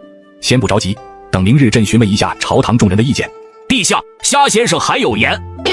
还有，先生说要送陛下一份大礼，此计可让陛下功盖万世，可明君之名千古流芳，可让天下读书人对您敬仰，让后世文人接受您之恩。快说。夏公子将年号与修撰大典结合起来，将其跟年号挂钩。比如说年号十统，则叫十统大典；若叫议员启事，便叫启事大典。大典内容包含各家学说，亦有农耕书籍、冶炼之法、医术书籍、星象占卜等等之类，包罗万千，将天下书籍尽归其中。随着时间的推移，可不断修订。嬴政听着，眼睛逐渐亮了起来，激动的身子都在微微颤抖。夏先生说，此书将流传万世。修订此书者，也将功盖万世，被世人铭记，被读书人敬仰。蒙毅觉得后世皇帝必会纷纷效仿，继续修缮大典，不断完善，传承于世，堪称无价之宝。到时候，陛下必然万古流芳。好，哈哈哈哈！夏先生真乃我大秦福星也。如此大典，不仅功盖万世，文明也不会因此断绝。好，实在是好啊！不行，朕要赏，要重重加赏。你觉得朕应该赏赐给夏先生什么？臣觉得倒不如将翰林院交由夏先生负责。让虾人去负责翰林院，确实是一个不错的选择。不行，翰林院的建立需要一位极其了解其中章程的人，除了夏先生，其他人并不合适啊。如果这样，岂不是成了朕跟自己儿子抢人才了？不行，雨儿如今什么职务了？回陛下，雨儿如今在少府任职，任仆射职。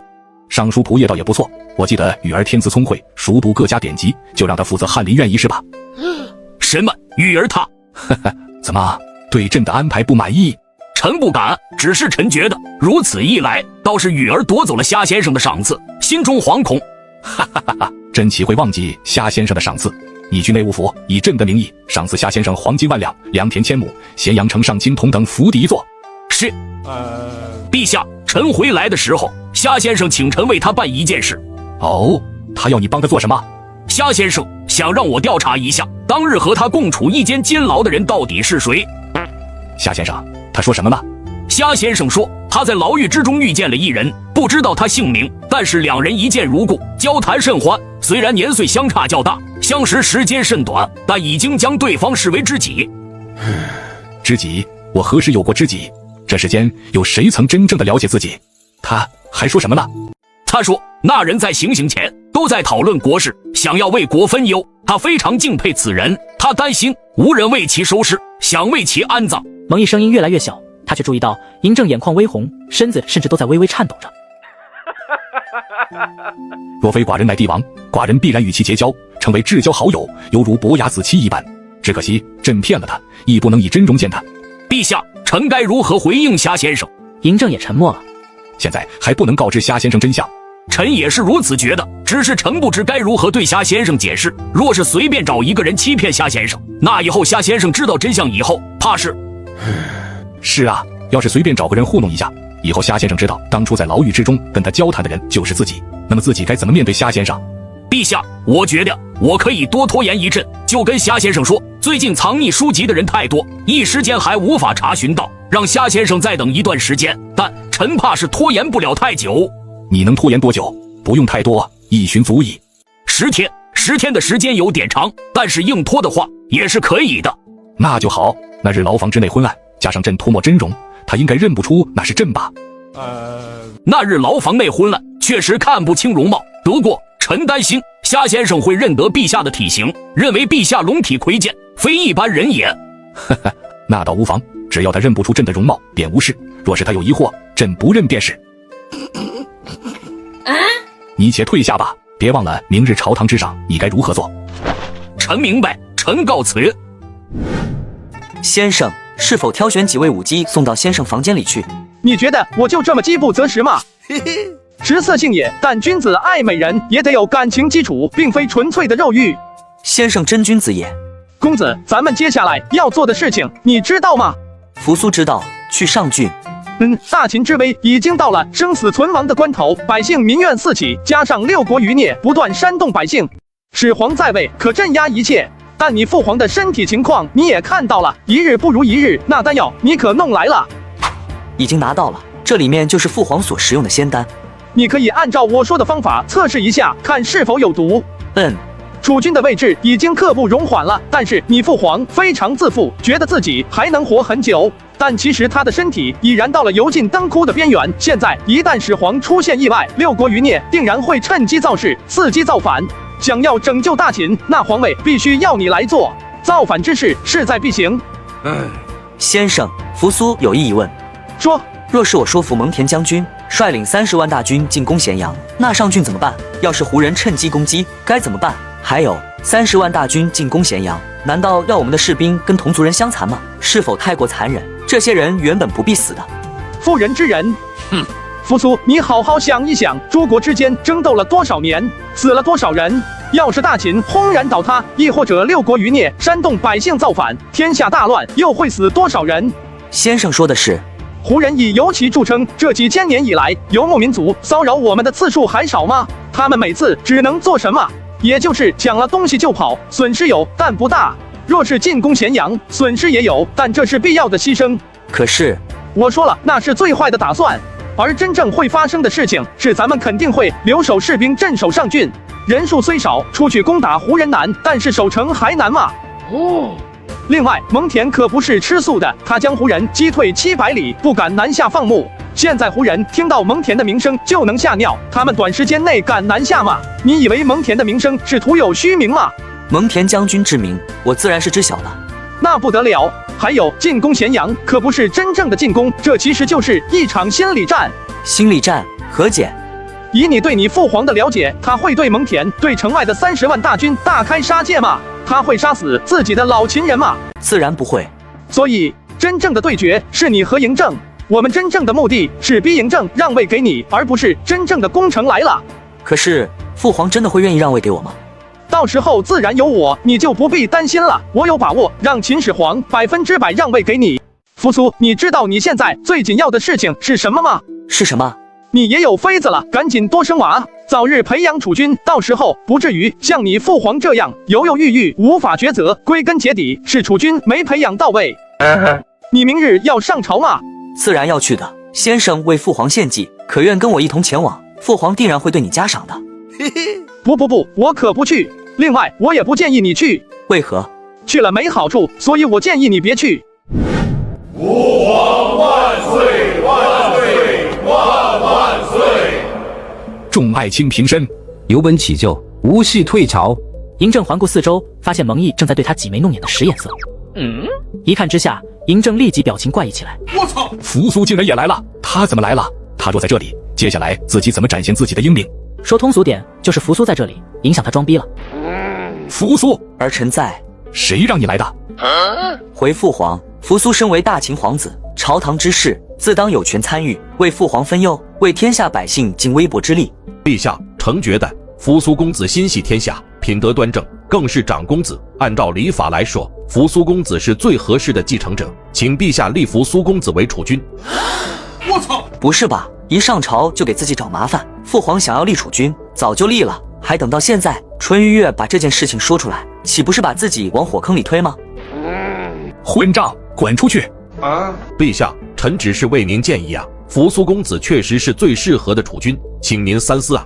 陛下，我觉得淳于越博士说的有道理，不管是根据礼法还是根据才德，扶苏公子都是最好的继承人选。够了，扶苏，今日的朝会不用你参加，退出去吧。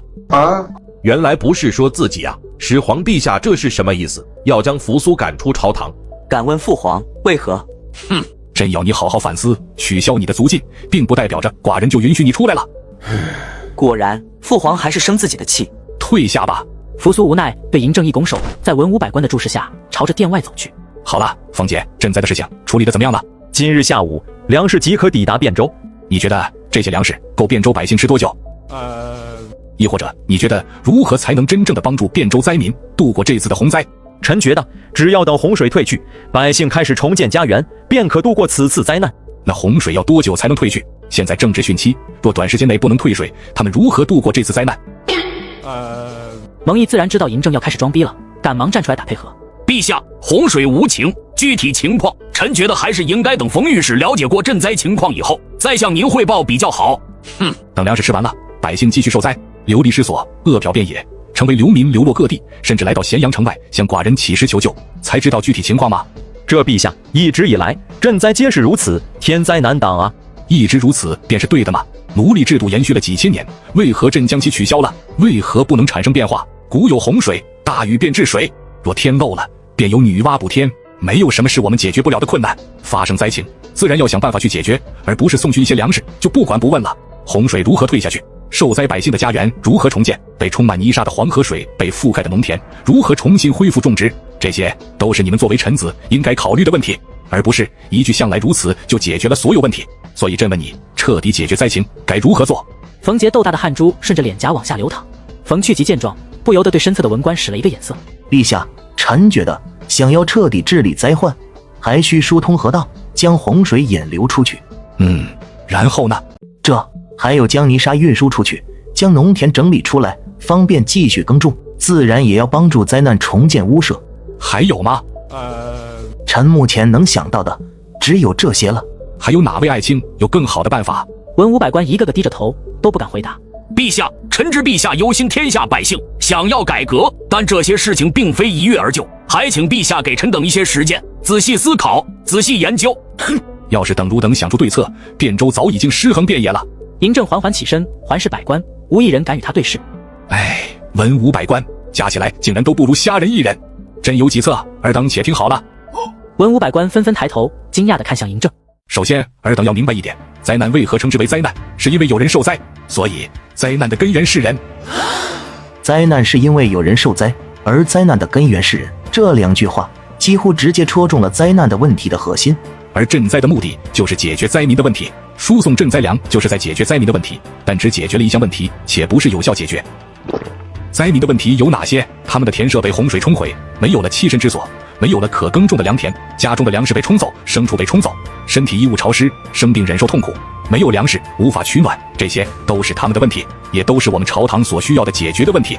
这是嬴政能说出来的话吗？这还是那个暴君始皇嬴政吗？他什么时候开始为百姓思考？什么时候开始担忧百姓的死活了？如若能够解决这些问题，赈灾的问题基本上就可以解决了。以后汝等再遇见这种情况，便以这种方式思考去解决问题。臣等谢陛下教诲。嬴政高高昂起头颅，心中自信感爆棚。他觉得此时自己在百官的眼中一定是伟岸高大的，在他们的心中一定是非常惊讶的，震惊朕的才华，朕提出的策略。赈灾之法，朕想到几个，汝等且听好了。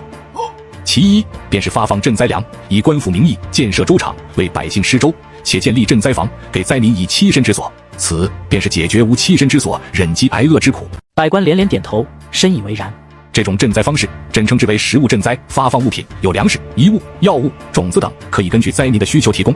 百官们纷纷赞许，称赞陛下考虑的周到。陛下，你装逼的样子真帅。有个问题是我们无法忽视和避免的，那就是灾民消耗的粮食是巨大的。汴州受灾百姓几十万，若以一人一天1斤粮食来算，一日消耗便达数十万斤。灾情也非一日可解决，所消耗粮食之巨也非朝廷所能承担，所以必要时刻可以提供借贷赈灾之法。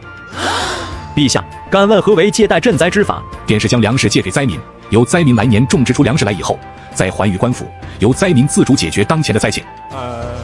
如何确定灾民是将粮食吃掉，还是种植？若是来年还不上呢？我操！那就另作讨论。其次便是以工代赈。以工代赈，常言道，授人以鱼不如授人以渔，与其源源不断地为灾民提供粮食，让灾民等待灾难过去，不如让他们自己寻找过活的办法，解决灾情。政府需要大量的人力，比如说清理沉积的泥沙，又比如要挖渠退水，可让灾民以工换粮。如此一来，这些工程可以快速推进，灾民也有了粮食。另外，豪门贵族之中也有钱粮，并且因为灾民受灾，劳工自然也便宜了许多，让他们趁机建造房屋、庄园、亭台楼阁，修建道路之类。如此一来，豪门贵族可以省下很多工钱，灾民也有了收入来源，也有了粮食。百官们听着嬴政的讲述，眸中金光连连。嬴政的话似乎给打开了新世界的大门一样，他们脑海中都不由自主地涌现一个想法：原来还能这样。陛下，臣以为除此之外，应当减免汴州地区的赋税，以减轻灾民的压力，给他们休养生息的时间。不错，你指免去汴州地区3年赋税，免除汴州2年徭役。是。陛下，臣觉得官府应当平息粮价，避免商人逐利，抬高粮价，让百姓买不起粮食。善，此应当也列入其中。嬴政有些不满地看了一眼蒙毅，这蒙毅竟然敢跟他抢功劳了。陛下，若是受灾灾民较多，也可以将灾民转移一部分去较为富饶的地区，待度过灾情以后再进行回迁。也可。妈蛋，怎么这些官员都跟开了窍似的？也可招收士兵，参军者既有粮食可吃，也可以给他们家人一些。如此一来，家中省去了一张嘴，参军可以在军中吃饭，家人也可以得到一笔粮食，可以帮助他们度过灾情。不错，若是官员们能够开窍，也是可以的。这样以后有什么问题，朝堂官员纷纷出谋划策，总比将希望全都寄托在一个人身上要好很多。臣有一言，臣也有一言。百官们纷纷谏言，嬴政脸上难得的露出一丝笑意，看着文武百官纷纷提出自己的建议的模样，满意的点头。这应该是昨天蒙毅去姜太公的时候给嬴政提出的建议，亦或者2人商讨出来的，还是说有其他人藏在身后为陛下出谋划策？这个人是谁？是才识过人的普通人，还是某位皇子？让人送到汴州去，宣告汴州百姓，让他们知晓此事。臣遵旨。陛下圣明。陛下今日可是研读了儒家典籍，才会如此胸怀天下百姓，准备以仁政治国了。哼，蠢货！始皇陛下烧的就是你儒家的典籍，现在说始皇陛下看了儒家典籍，这不是在打始皇陛下的脸吗？哼，朕所说这些，你儒家典籍中何处有记载？拿出来与朕瞧瞧。断。若是你儒家典籍之中有这些救世之法，为何你们儒家众人没有一个人提出来？嬴政盯着淳于越，一双阴谋犀利无比，就像是盯着一只猎物一般。还是说朕配不上你儒家的辅佐，亦或者朕不配知道你们儒家的救世之法？陛下，儒家典籍之中并未记载相关内容，只是陛下今日为百姓解忧，乃圣君之行。臣以为陛下要采用儒家治世之法。哼，你儒家都解决不了的问题，朕可以解决。你觉得朕需要你说的那些吗？真正救世的人是朕，而非你那些口中儒家的典籍。什么所谓的圣君，朕才是真正解救百姓于水火的人。你觉得朕说的对吗？回陛下，若陛下如今日一般，必然是圣君，是解救天下之人；若陛下好大喜功，建长城，修阿房宫，建始皇陵，便依然是暴君。不愧是读书人，嘴巴依然这么硬。这几日朕下达了焚书诏令，似乎读书人对朕颇有怨言。陛下，天下读书人都在抗议，还请陛下收回诏令，这书焚不得啊。是什么意思？不会是始皇陛下想要收回诏令吧？一直以来，始皇陛下都是那种说一不二的人，他想要做什么，没有人可以阻止，且会不惜一切代价做到，没有人可以让他收回诏令的。朕也知道书乃文明之本，亦知道焚书之危害，但有人恶意传播蛊惑思想，意图教唆百姓造反，对抗大秦，影响大秦的统治。若如此，有人想要利用书籍的力量对抗大秦，朕会不惜一切代价焚烧书籍，甚至将所有的文字都销毁。书可灭，大秦不可灭。文官们脸色发白，他们知道他们这位君王自来是说到做到，若始皇想要毁灭文字，那么人类文明将一夜之间回到蛮荒时期。不过朕思索再三，觉得治理国家亦如书通河道，笃不如书，故而朕决定建立翰林院，将天下书籍收集入翰林院内，由翰林院审核编撰。文武百官齐刷刷地看向嬴政，他们不知道翰林院是做什么的，但是至少是不烧了。所有通过翰林院审核的典籍，经过翰林院的批文以后，才可流通使用。而所有未经翰林院审核拿到批文的书籍，皆是违禁之物，若有私藏、私下传播，皆处于重刑。这说明法家的掌控力将进一步提升啊！张纯生和淳于越相互对视了一眼，只要不烧书，怎么都好。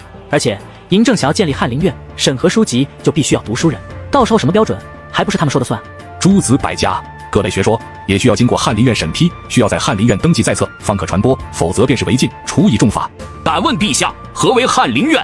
百官也很好奇，纷纷看向嬴政，满脸期待。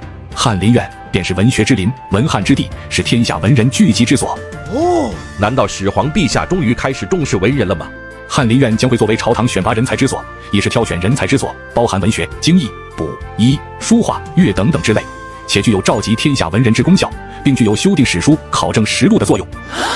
百官们顿时嗡的一下就开始议论了起来，他们已经察觉到了翰林院的重要作用，不仅可以修订史书、考证实录等等之类的，更是选拔人才之所。那么翰林院以后在朝堂中的地位必然是极重的。陛下真乃圣明，若建立翰林院，天下文人必然对陛下感恩戴德，谢陛下对天下文人的恩赐。臣斗胆自荐，为陛下担任翰林院议职。臭不要脸！陛下，臣觉得朕更适合这个职位。臣愿意为把陛下分忧。这翰林院简直就是为臣量身打造的，让臣去吧。这些人看到肥肉就扑上去想要抢，听到朕要焚书就辱骂朕是暴君，可是却没有一个人思考如何解决问题的办法。若不是下人提议，恐怕这件事情还在发酵。陛下，臣已经让人将搜集上来的书籍整理妥当，只待翰林院建设完成，统一整理审阅。臣斗胆请职，愿为陛下分担翰林院的职务。儒家这群人一听，立即急了，恨不得冲上来堵李斯的嘴。要是翰林院被李斯掌控，那哪还有他们儒家的活路？陛下，李斯丞相是咱们大秦的刑法掌管者，职务繁忙，并不适合再掌管翰林院。臣以为此职务适合御史大夫冯杰。臣愿意为陛下分忧。不行，陛下，我们儒家最擅长撰写经义，臣斗胆推荐张纯生担任翰林院议职。尔等不必再争执了，朕心中自有安排。蒙语，蒙毅的儿子蒙语在朝中担任仆射一职，这个职位并不算低，而且蒙语刚年过20，正值年少，风华正茂。若是可以掌管翰林院，那在朝中的地位必然会一跃千丈。蒙家下一代又崛起了。陛下，朕决定由你来负责翰林院，你可愿意？谢陛下隆恩，臣虽年幼，但时常接受爷爷和父亲的教导。爷爷曾告诉臣，上有力，愿上阵为国杀敌。臣也认为，但凡臣有力量，不论老幼，皆为大秦奉献。臣会全力做好陛下交代给臣的任务。好好做，有什么不懂的，就多向你父亲学习经验。谢陛下。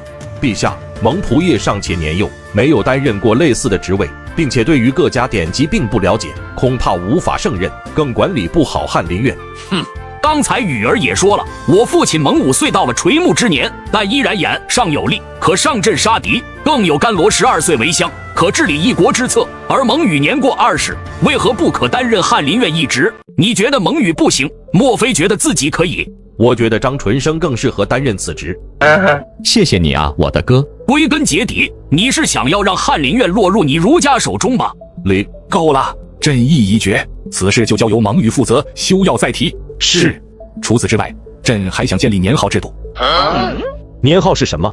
不知道啊。始皇是怎么了？一连串提出这么多的东西，感觉自己的脑容量都不够了。年号便是皇帝在位期间所使用的代号，具有代表性，可记录王朝的时间顺序，更方便记录历史，并且年号的存在意义更具有宣正统、明正朔、申皇威、吕王道等重大政治意义，并且年号的使用还可以体现朝廷政权的合法性和正统性，是皇帝权威的象征。嬴政几乎是按照虾人所说的复制来的。蒙毅，你觉得朕说的很好笑吗？回陛下，臣只是在感慨，陛下真乃千古一帝，提出的策略都功立后世千秋岁月，臣只是为陛下感到高兴，为大秦百姓感到高兴。陛下此举甚是符合我大秦的理智，符合儒家之理，臣等定当鼎力支持。淳于越兴奋的不能自已，他现在非常确定，嬴政绝对是对儒家学说非常有研究。始皇提出的年号制度，简直跟他们儒家的观念太契合了。年号的推行非常具有意义，比如在历史上记录某某年，大家或许一时间想不到是哪位帝王掌权，但要是提出某某年号多少年，大家听到年号便知道是哪位帝王在位时期所发生的事情了。尔等觉得，若要是启用年号，大家觉得朕用什么年号为好？陛下，臣觉得应当叫成周，秦成周治国。闭嘴吧！我觉得应当叫法国，以法治国，乃是大秦传统。臣觉得应当叫大道，大秦一统六国，得天下乃是天意，得天道者，得人心，亦得天下，所以称之为大道。陛下，您一统六国，用的是武力，用的是大秦无数将士拼杀出来的。臣以为应当用5秦为年号，应当叫大统，叫曜日，应以5月为尊，就叫泰山吧。听着官员们七嘴八舌起的各种年号，嬴政只觉得头皮发麻。这么多人，竟然起的都没有夏人的好，也不知道人家夏人的脑袋是怎么长的。朕想到2个，汝等听一听。众人立即收声，齐刷刷地看向嬴政，期待嬴政能起出什么样的年号。朕想了2个，年号的意义是代表了该位帝王统治时期的象征和愿景，所以朕一统六国，是历史上第一个完成大一统的皇帝，建立了大秦王朝，并且书同文，车同轨，所以朕觉得应当叫十统或一元起事。尔等觉得如何？哪个较好一些？好名字，这个名字好太多了。始皇说的很对，年号一定要有代表意义，一听就知道是某位帝王，并且知道这位帝王曾经做了什么，有什么样的功绩。一元起事意义更大，代表了新的开始和万物归一，一统天下。陛下，臣觉得一元起事更符合陛下您的身份和地位，彰显出了您的功绩和统治时期想要做出的功绩。一元起事最适合作为年号。陛下，臣觉得十统更为合适，因为十统代表了您自称秦始皇，更是第一个一统天下的君王，意义非凡。臣也觉得十统更好。陛下， 10桶更适合您。臣觉得1元起士更适合。看着众人争论不休，嬴政嘴角露出笑容。看来最合适的还是虾仁给他取的年号。朕决定将年号定为1元起士，代表朕秦始皇开启盛世，后世皆承接朕之意志，让大秦更加强大。恭喜陛下，贺喜陛下，陛下将来能让大秦昌盛万世。在一众官员叩首恭贺的时候，太史令快速记录着大秦王朝始皇8年，始皇在朝堂之上确立年号制度，并定年号1元起士，自此将记录为今年为1元起士8年。既然确立了年号，朕要再做一件大事，利于后世，利于天下读书人。始皇这是怎么了？疯狂推出新政？陛下，天下刚定，新政要暂缓推出，不宜太多。是啊，陛下，路要一步一步的走，万不可贪图冒进了。此新政并不影响天下百姓，乃是功在千秋的大事，尔等也不用担心。朕觉得天下书籍过多，太过杂乱，且并没有统一的规划，不利于后世传播，更不利于后世的学习。则朕决定于翰林院成立以后，便开始编撰启示大典。此大典包含各家学说，亦有农耕书籍、冶炼之法、医术书籍、星象占卜等等之类，包罗万千，将天下书籍尽归其中。随着时间的推移，可不断修订，后世帝王也可以不断修订完善，最终将成为一部包含天下之学的典籍。陛下圣明，此举功在万世，利在千秋，后世受益无穷。对于天下百姓，对于天下读书人，受益无穷。臣等愿意为陛下修订大典，同亦愿意为陛下召集天下人，聚于咸阳，搜集天下典籍，为陛下修订启示大典。臣也愿意为陛下修撰大典，赴汤蹈火，万死不辞。臣也愿意为陛下修撰大典，算上臣一个。朝堂之内的文官竟然跪下了一大半，都愿意参加修撰启示大典。作为读书人，更是在朝堂之上的官员，一下就明白启示大典的重要性。尔等愿意参与其中，朕心甚慰。尔等的名字必然也将留在启示大典之中，留于后人瞻仰。若是将名字留在启示大典中，那就代表着将名留青史啊！文官一辈子追求的是什么？不就是留名于世吗？顿时，一群人像是打了鸡血一样，恨不得现在就开始参与修撰启示大典中。父皇，儿臣有一件要事禀报。说吧，请陛下屏退左右。现在怎么回事？一张嘴就要屏退左右，都防着我是吧？可是关乎朝堂之事。不是，是关乎父皇的安危。扶苏公子，你也不用太过忧虑。最近陛下太过劳累，龙体欠佳，但在这咸阳宫中，陛下不会有任何的危险。若是危险来自身边人呢？赵高脸色微变，一双阴冷眸子立即盯着扶苏。扶苏也是第一次感受到赵高竟然拥有如此阴冷的眼神，心中不由得一惊。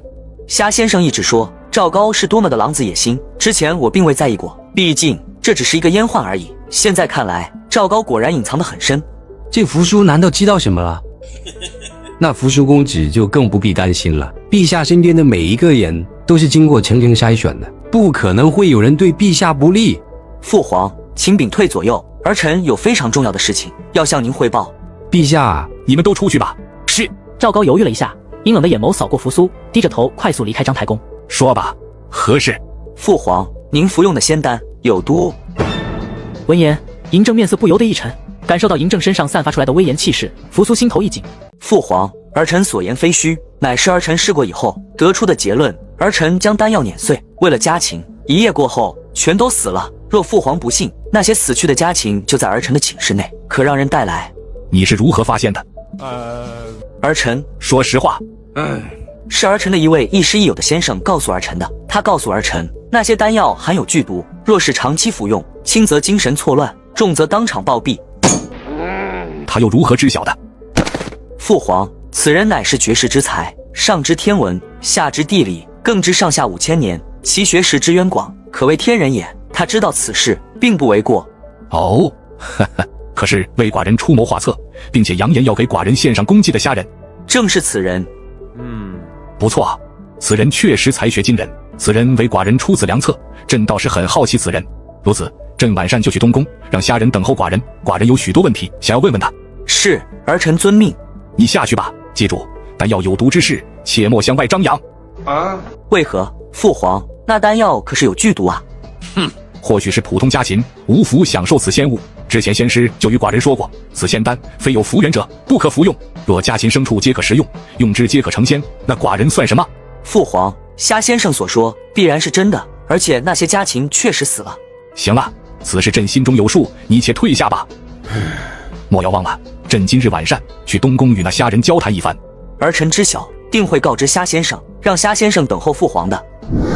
等扶苏走后，嬴政将蒙毅和赵高喊来。你可知扶苏与朕说了什么？奴才不知。扶苏告诉朕，朕每日食用的仙丹有毒，而且有剧毒。陛下，扶苏公子在危言耸听，仙丹乃是仙药，怎么可能会有毒呢？陛下，仙丹有毒，还请陛下停止服用。蒙爱卿，就连你也是这样认为的吗？臣相信扶苏公子不会无的放矢的。哼，就连你也要阻止朕长生吗？臣不敢。赵高，你觉得呢？奴才觉得仙丹乃是仙品，定然无毒。你去拿仙丹来。是。再取一颗。赵高立即又拿出一粒来，放在玉盘之上。以后你与朕一同服用。陛下，臣乃卑贱之躯，怎配服用仙丹妙药呢？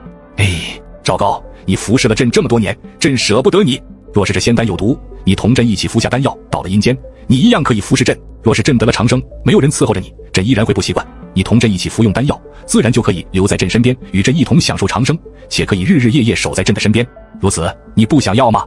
嬴政一双阴谋盯着赵高，看不出丝毫的情绪。赵高闻言，哭也不是，笑也不是。谢陛下天恩，汝与朕共同服用。嬴政见状，也塞进嘴里，做出吞咽的动作。但是在他袖子里，丹药已然静静地躺在其中。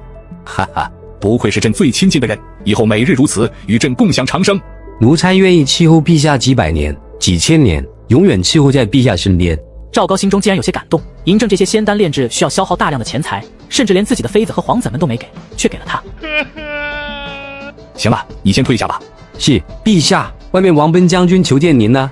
按照王翦那个老狐狸的教育风格，定然不会让王贲参与朝堂之中的事情，怎么会来找朕？先让他等着。是。蒙毅，你今天觉得朕表现如何？陛下英明神武，文武百官都看呆了，就连淳于越那群老顽固都喊您圣君了呢。哦，你难道不是觉得朕很可笑吗？像是学者之雀一般。陛下，臣那是看到朝堂诸公对陛下您如此崇拜，对您的印象改观，忍不住心中的喜悦才发出的声音，臣怎么会嘲笑您呢？你知道今日朕为何在朝堂之上将扶苏赶走吗？臣知道，因为扶苏公子知道虾先生的计策，若他提前透露，会导致陛下您的计划失败。哼，你觉得若是换成其他人，朕会怎么做吗？臣不知。朕会赐他3尺之地，令人挖掘深坑，赏他永久安眠之所。行了，起来吧。嬴政拿起一枚竹牌，递给蒙毅道：“你拿着朕的手令，去库房拿上朕的赏赐，去给虾先生送去。”是。还有，雨儿定然会找你，想要来见朕，就告诉他不必来了。翰林院的事情，你和他一起做。雨儿毕竟年轻，做事难免不周到，还是需要有人帮助的。臣待雨儿谢陛下关爱。毕竟是朕从小看着长大的孩子。出去的时候，将王贲喊来吧。是。没多久，王贲就走上殿来。陛下，臣有一事相求。说吧。陛下，今日您在朝上提出那么多解决难民之法，然并未有人前去执行。都当为臣之子王离，求朕再使一职，前去汴州监督灾情，用陛下提出之策略，解救难民于水火。嬴政闻言，脑海中立即涌现出那个长相憨憨的、有点婴儿肥、圆乎乎、胖嘟嘟的小子。王贲，你应该清楚，你们王家是武将世家。臣明白。先退下吧，这件事情朕会考虑的。是。倒不是武将世家做文臣不好，而是关键是你们家得有个像样的文臣啊！那个傻大憨，朕是真不放心他去做文官，做个武将就挺好。王贲走后，偌大的章台宫内只剩下嬴政一人。嬴政拿着一份锦帛看了看，轻笑一声：“好色儿习武姬，目不转睛，垂涎3尺，且高呼，接着奏乐，接着舞。2将送入房内的舞姬赶出房间，独眠。”呵呵，虾仁啊虾仁，你究竟是一个怎么样的人？是真的好色，还是这只是你的保护色？他脑海中出现了另外一个人的身影，王翦。这也是一个为了自保自污而好色的人。王翦自污是做给朕看的。虾仁，你呢？是朕吗？亦或者有其他人威胁到了你的安全？司马寒，当初让虾仁入狱的人查到了吗？回陛下，已经调查清楚，是城东世家陈家家主陈洛山的次子陈松柏将虾仁贬入狱袋。为何？司马寒将事情的前因后果说了一遍。你去让人拦下李斯。是。在章台宫外等候的官员很多，但嬴政只召见了蒙毅和王贲。李斯很是无奈，只能跟众人离开。李丞相，陛下要见您。看来咱依然是陛下的宠臣，陛下还需要咱啊！这次的翰林院，他一定要参与其中，这可是功在万事的唯一啊！但很快，李斯就发现不对劲了，去的压根不是章台宫的位置。4人将其领入一个偏殿以后，就躬身退去。陛下在呢。李丞相，您在此等候即可。转眼一炷香的时间都过去了，门外却依然毫无动静。李斯双腿都站麻了，想要找个地方坐下来，但却看到了站在角落里直勾勾盯着他的4人。今天的事情有些诡异，这很明显是嬴政在敲打我，自己究竟哪里做错了？扶苏一脸郁闷的回来，就看到虾仁正在院子里做着一些奇怪的姿势，似乎在练什么。先生，这可是您修行的功法。对，第7套广播体操，每天早上练一练，提神又醒脑。第7套广播体操竟然有提神醒脑之功效，不愧是先生啊！对了，先生，你今天为何不让我去上朝啊？被赶出来了。那怎么回来这么晚？我去找了父皇。找他干嘛？先生，我按照先生所说的办法，将丹药捏碎喂于家禽，一夜后全族。所以你去找了秦始皇，把这件事情告诉了他。若扶苏本身就是一个急功近利，在利益面前弃亲情于不顾，这样的人他也不会去辅佐。只是现在扶苏所做这些，会将他的计划打乱。你父皇怎么说？我觉得父皇应该是信了，但他又不愿意相信，说先师曾经说过，仙丹非有福缘之人不可食用，若食之则暴毙而亡。我父皇也觉得是这个道理，所以觉得我在影响他长生。倒是像你父皇能说出来的话。先生，我不该告诉父皇吗？他似乎很不开心。也不是说不该告诉，百善孝为先，你是一个很善良的人，你既然知道了这件事情，必然是要去告诉你父皇的，否则的话，你对不住自己的良心。但是话说回来，你这个时候告诉秦始皇仙丹是假的，长生也是假的，对他刺激太大，他不会愿意相信的。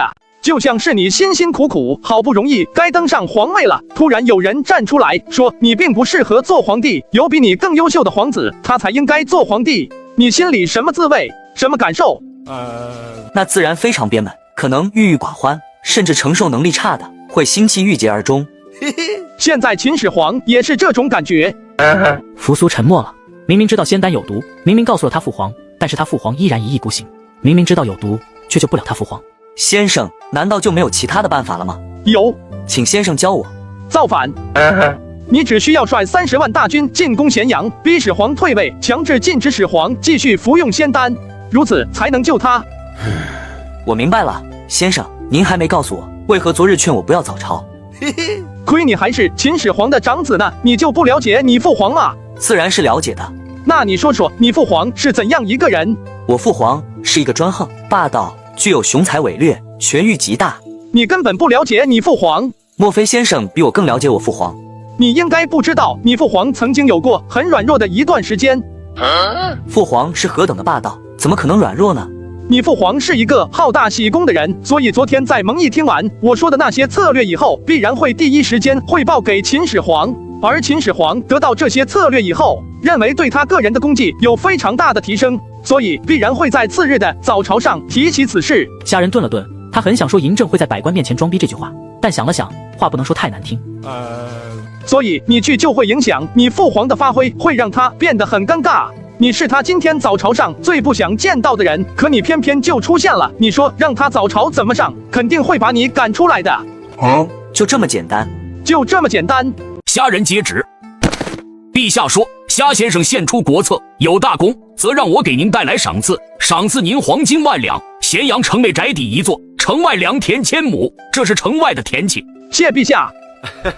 这是宅邸房契，是蒙毅专门为先生挑选的，是上好的位置，按照陛下的吩咐，规格同等上清府邸规模。府邸，这可是好东西，还跟上清同等规模，这可是豪宅啊！陛下还说，虾先生能出此国策，堪称国士，晚上要在东宫，特意来见您。谢陛下厚爱，吾必将在此恭候陛下。还有一件事情，蒙毅也要感谢虾先生。哦，何事？陛下这小儿负责翰林院的相关事宜，如此当感谢虾先生。若没有虾先生提出此建议，那么允儿也不会有这个机会。扶苏一听，顿时不高兴了。他也看中了这个职位，掌控天下文人，这是多少读书人的梦想。可惜他早朝都没上成，就被赶出来了。你和你哥哥蒙恬有几个孩子？吾有3子，长子蒙宇，次子蒙栋，三子蒙林。长兄有4子，长子蒙亚，次子蒙崇德，三子蒙夷德，四子蒙旦云。历史上蒙家忠君一世，为整个大秦献上了所有，却消失在历史的尘埃中。若蒙宇对于翰林院的建设有什么不懂的，可来问我。蒙毅待吾儿谢过虾先生。你告诉蒙宇，作为藏书之所，建设翰林院一定要有藏书室，藏书一定要防湿防潮，保证内部的干燥，同时也要防火，否则一把大火就能将整个翰林院付之一炬，一切都毁于一旦。先生，翰林院要盖多大为好？若将天下书籍放在一起，还要编撰启示大典，藏书所需空间之巨，怕是一个大工程。如今建设长城和阿房宫以及秦皇陵，已经消耗了太多民力。若是再大张旗鼓修建翰林院，恐怕百姓承受不住。可先建造一部分，留有空地，日后扩加。是，既然如此，就不叨扰先生了。蒙毅告辞。看着蒙毅离开，虾仁赶紧走到箱子跟前，打开箱子，毕竟黄金万两，他可没见过这么多黄金。这是黄金？先生，赏赐黄金万两，并非黄金，黄金极为珍贵，咸阳宫内也没有太多黄金。所谓赏赐黄金，分别有黄金、白金、赤金。所以我这是啥？是赤金，也就是铜。我操！皇帝赏赐还造假啊！先生慎言。让人收起来吧。扶苏，你再跟我讲讲，你父皇跟你说要见我的时候都是怎么说的？扶苏将在章台宫的事情给虾仁讲了一遍。他说了几遍？2遍。哎呀，完了！先生，为何是烦忧？纸皇盯上我了。为何这么说？先是跟你说了2遍，又让蒙毅专门跑过来说了1遍，这是何等的重视啊！重视先生，这不是好事吗？对我来说并不是好事，赏赐并没有下旨，就是说并非官方赏赐，而是嬴政私人的赏赐。他这么做的目的就是为了不让人知道。父皇为何这样？不让人知道我的存在有2个原因：第一，觉得我有才华，担心我被人利用；其次，担心我被人所害；其三，嬴政对我有别的想法，具体是什么我猜不出来。扶苏，咱们的事儿要抓紧了。要不是有所顾忌，虾仁现在就想带着扶苏开溜，但想要成大事，还需要名正言顺，必须要让嬴政将扶苏赶出咸阳，去上郡督军才行。先生，你似乎很害怕我父皇。按照你所说，你觉得我父皇并非暴君，为何还如此惧怕他？你是不是傻？我不是害怕他，而是害怕他破坏咱们的计划。